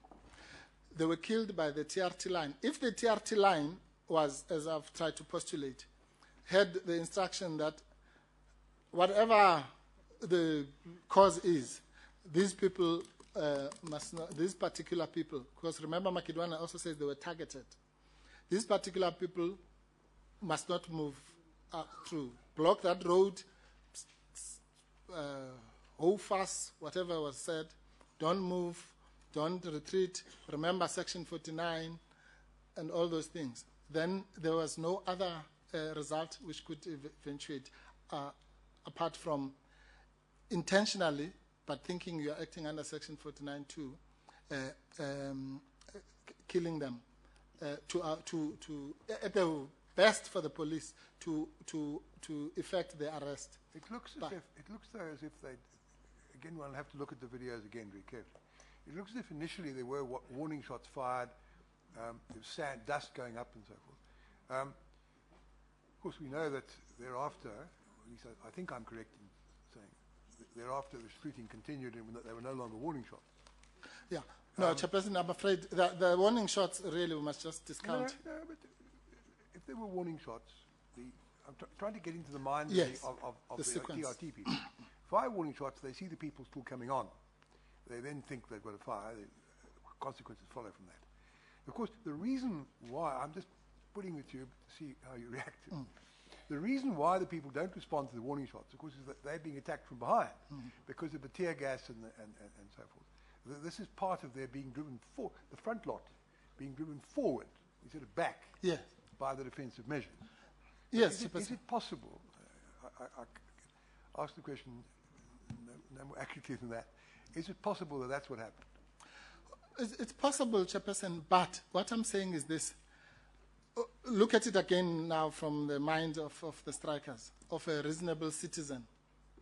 If all those forces are propelling you that way, how on earth are you going to think that in a democratic South Africa, these people standing in front of you with R5s are going to mow you down? You understand that the question I'm putting to you doesn't relate to that at all. Yes. No, I understand the point. I understand the strikers are moving forward. Yes. They can't move back because of what's happening Yes. behind. But what is That's more? the point. Yeah, yes. Okay. So there's the front group that most of whom are killed. Advances. Yeah. There's the Kraal Edge group, a number of whom were killed as well. Yeah. And then there's Yes. but one's got to try to put oneself into the shoes of the advancing strikers and why they continue to advance. You've also got to put yourself in the mind of the TRT people and if they were forming a human block, why they didn't say, right, we're the human block, they can't come through us. Why they fired. Yes. If you find that they fired warning shots first, but they appeared to have no effect, and then of course some of them did things that's singularly inappropriate. They put their rifles on automatic. Yes. They fire into the dust cloud, and all those facts which have been covered in the evidence. But if that's the basic explanation, the one I stated, Yes. or reasonably possible explanation, then I take it that fits what we see on the videos. Is that Yes, right? it does, Chairperson. Let me deal with that because that brings us closer to this question of putative self-defense. I'm assuming at my own risk that nobody can sustain the case for self-defense proper is really, I mean, there's no way that the Clarity. Self-defense proper, as we call it, depends upon an actual attack by the advancing striker. That's correct. If that we can't be satisfied that's so, alternatively, if we can be satisfied it's not so, Yeah. based on the video material and Yes. stuff, then self-defense goes out of the window. Yes. But self-defense is a matter of legality. Yes. We then move on to putative defense, Correct. which is The culpability. intention. Yes. And there are rules and Yes. cases which have been analysed. I haven't had a chance to read them, but I assume, regarding my knowledge of the people who I think were involved in it, I'm sure it's a very conscientious and thorough job. It is, Chairperson, and I'll try to summarize it because the heads are there. But let me start by saying this. I'll ask an awkward question. We've only got this morning. Yeah. These heads. Have your learned friends for the SAPS had them earlier, or will they? Well, of course, they're only arguing tomorrow anyway. Yeah. So they'll have an opportunity to look at them overnight. But have they actually had longer than that? No, they haven't, Chairperson, and I must confess, they've had them later than I promised them. Because I had, as I indicated on the record, I had a discussion with Mr. Semenya, and I think I had promised that they would get them on Monday. That they only got them with everybody Well, else. may I say this? That I hesitate to say this, but it's true. We've only got to give the President the report by the 31st of March. I hope we will have it drafted by around sometime towards the end of February, because there'll be a big process of checking and proofreading and all that kind of thing. But if the police find they can't respond in the time they have, by say tomorrow, then obviously they will have the right to file a written answer sometime next week. Or Yes, no, Chairperson, we would agree with that. because this isn't the case for strict timelines. Yes, Time limits. and this is an important point. Forfeitures if you can't comply. We've been possibly too relaxed about that up to now, but anyway. Thank you. Our purpose is to get the truth. Yes, thank you, If we've got to Chairperson. wait a week for extra heads from the police to get the truth, we'll do it. That's it. Anyway, the point is, you say the legal principles in relation to putative defence have been distilled Yes. by you and your learned friends Yes. in this note. That's correct, Chairperson. And Chairperson, this is a crucial point of the Commission. So clearly, we agree that SABC, if they're inclined to have answering heads, must be given that opportunity. Mr. Mpofu, before you get to the issue of self-defense, can you help me with an issue? The one striker that fires live ammunition was part of the group that's been propelled forward. He does that in the exchange with the POPs personnel on the correct. side. Yes.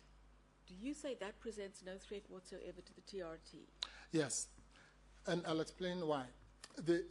I made a point of asking this question to Captain Lust. Remember, Captain Lust is the only shooter who didn't shoot. He was the only shooter, he was a non-shooter. Yes, the only non-shooting shooter, yeah. I explored that with him.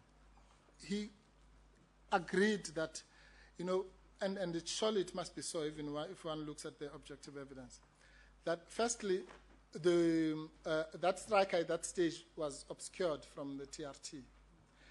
And secondly, unless if there was nothing else happening, no stun grenades, no fireballs and so on, then one would have said, well, even if they were obscured, they would have just heard the shot. But that shot was happening in the middle of all sorts of, this is the highest point of the pandemonium, exactly in that zone of the water and the tear gas and the stun grenade and the shotguns.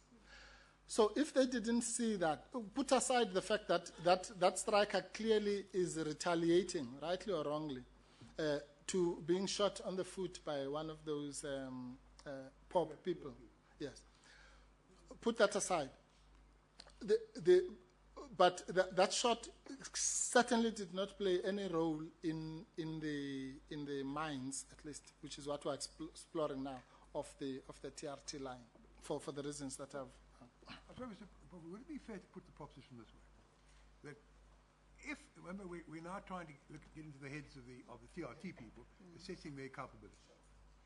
If they'd seen him fire, or alternatively heard him fire, then that would have been a factor which would have influenced them in what they were doing. So the people approaching, one shot's being fired, who knows how many other shots can be fired. Yeah. Your answer to that is, I take it, yes, that would be so, but they couldn't have been heard it, they couldn't have seen it. On the evidence.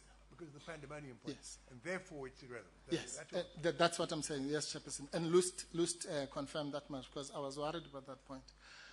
And in any event, again, without being facetious, that point, the relevance of that point would be related to the fact that they themselves had closed that gap on the basis that whatever attack might come would be from these handheld instruments, let's assume, up to that stage. But the most important thing is that even Makidiwana's evidence, which was unchallenged, was that he didn't even see himself was part of the group, simply because he was in the front group, as the chairperson has explained. Because this happened behind him.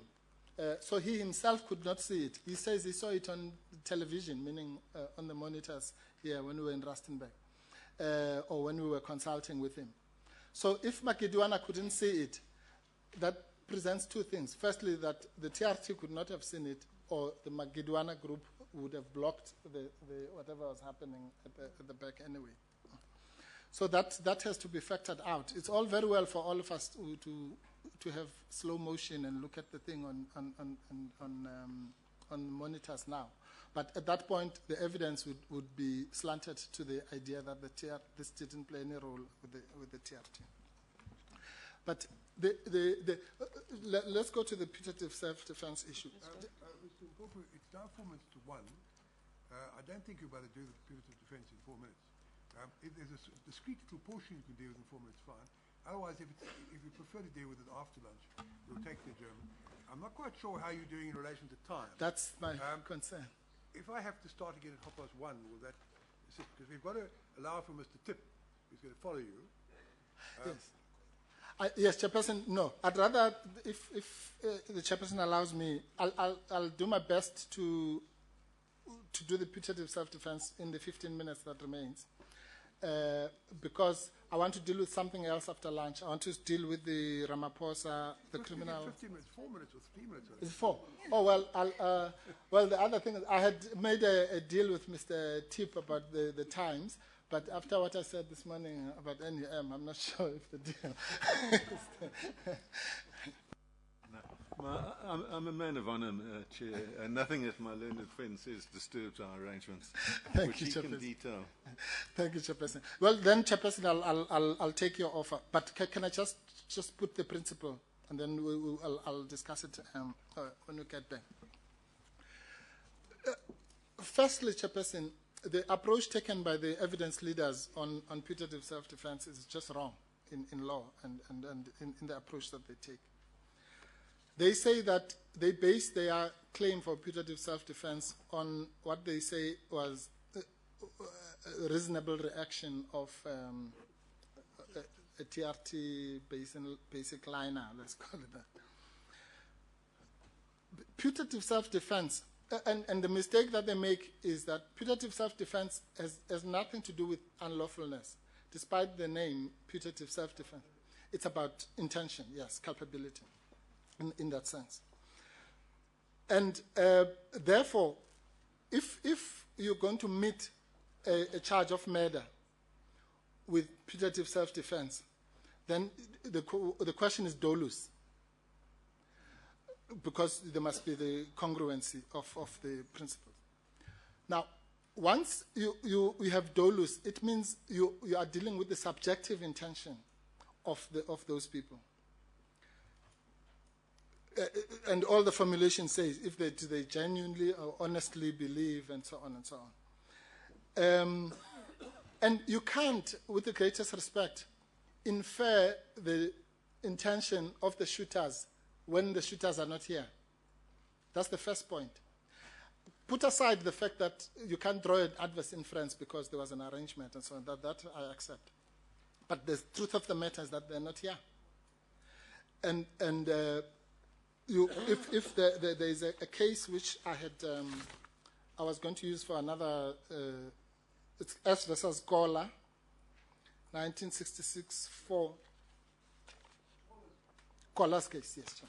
S versus Gola, 1966-4, SA 32, 1966-4, SA 322,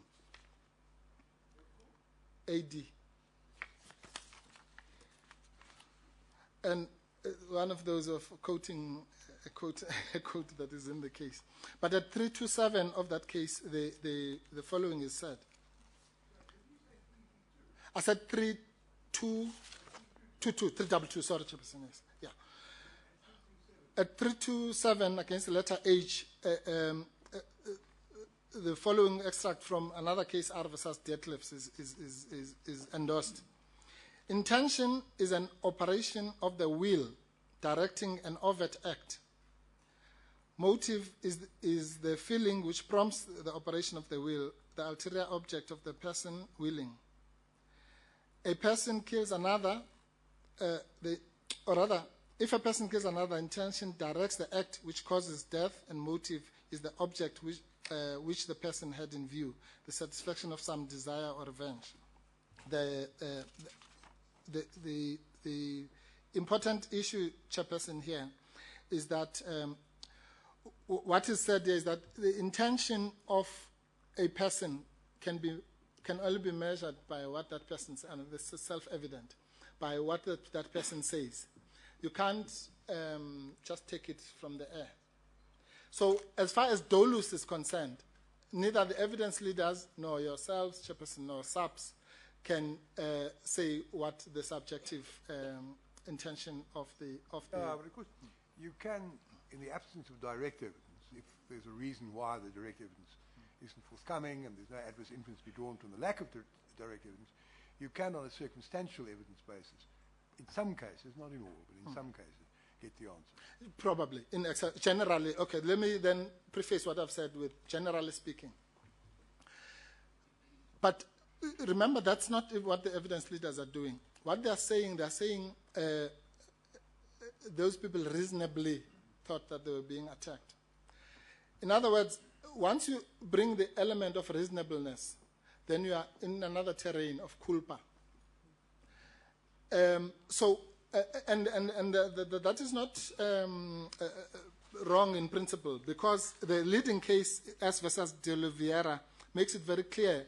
S versus De Oliveira, it's 1993 bracket 2 SACR 93-2 SACR 59A, another AD, at page 63 and 64.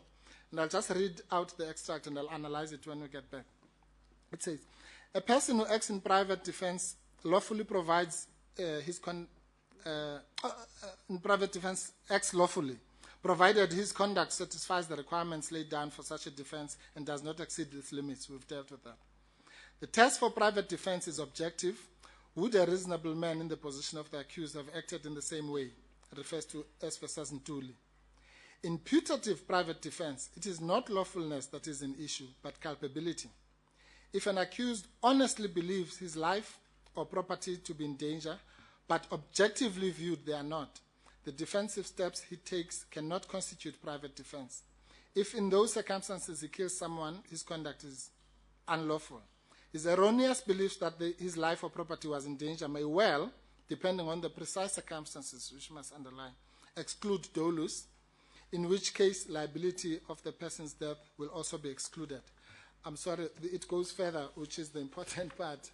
You're right, because even if you exclude dolus, that's not the end of the inquiry. Absolutely, yes, but it's not quoted, yeah. But the accused did not testify in that. In De Oliveira, correct. Yeah, the accused did not testify, in fact, which was making the point that I'm making. But it was a case where there was no basis for excusing his failure to testify. No, yes, that's correct, Chairperson. But the full quote goes further. It says, what the Chairperson has just said, that however the inquiry does not stop there, you then have to inquire into culpable homicide, which is where the issue of reasonableness comes. Yes, it says, after the word excluded, at worst for him, he can then be convicted of culpable homicide. So it's a three-stage thing. Firstly, and that ties up with another point, that putative self-defense, again, generally speaking, is not a primary defense, so to speak. It's a fallback, it's an alternative defense of the self-defense. So the court inquires on self-defense and says, no, it's not there. But in any event, let's now look at culpa, or rather, at dolus. And after dolus, then it looks at culpa. Okay, we'll adjourn now. We'll resume at 1:45, I think. The point simply is, if he gets through on the self-defense basis, then his conduct was not unlawful, and that's the total answer to the charge. That's correct. If he doesn't succeed on excluding unlawfulness, then you look at his culpability. If there was dolus, you find him guilty of murder. If, however, you feel there's only culpa, culpable homicide, and if you find no culpability at all, then he's still acquitted. That's correct. All right. Thank you for expounding the law as clearly as you have. We'll continue with the exposition. I take it some of your learned friends who are smiling broadly helped the exposition. And we'll carry on at 1:45. Thank you, sir.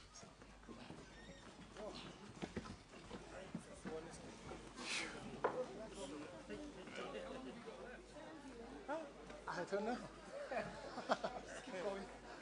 Charlie? How many hours have I got?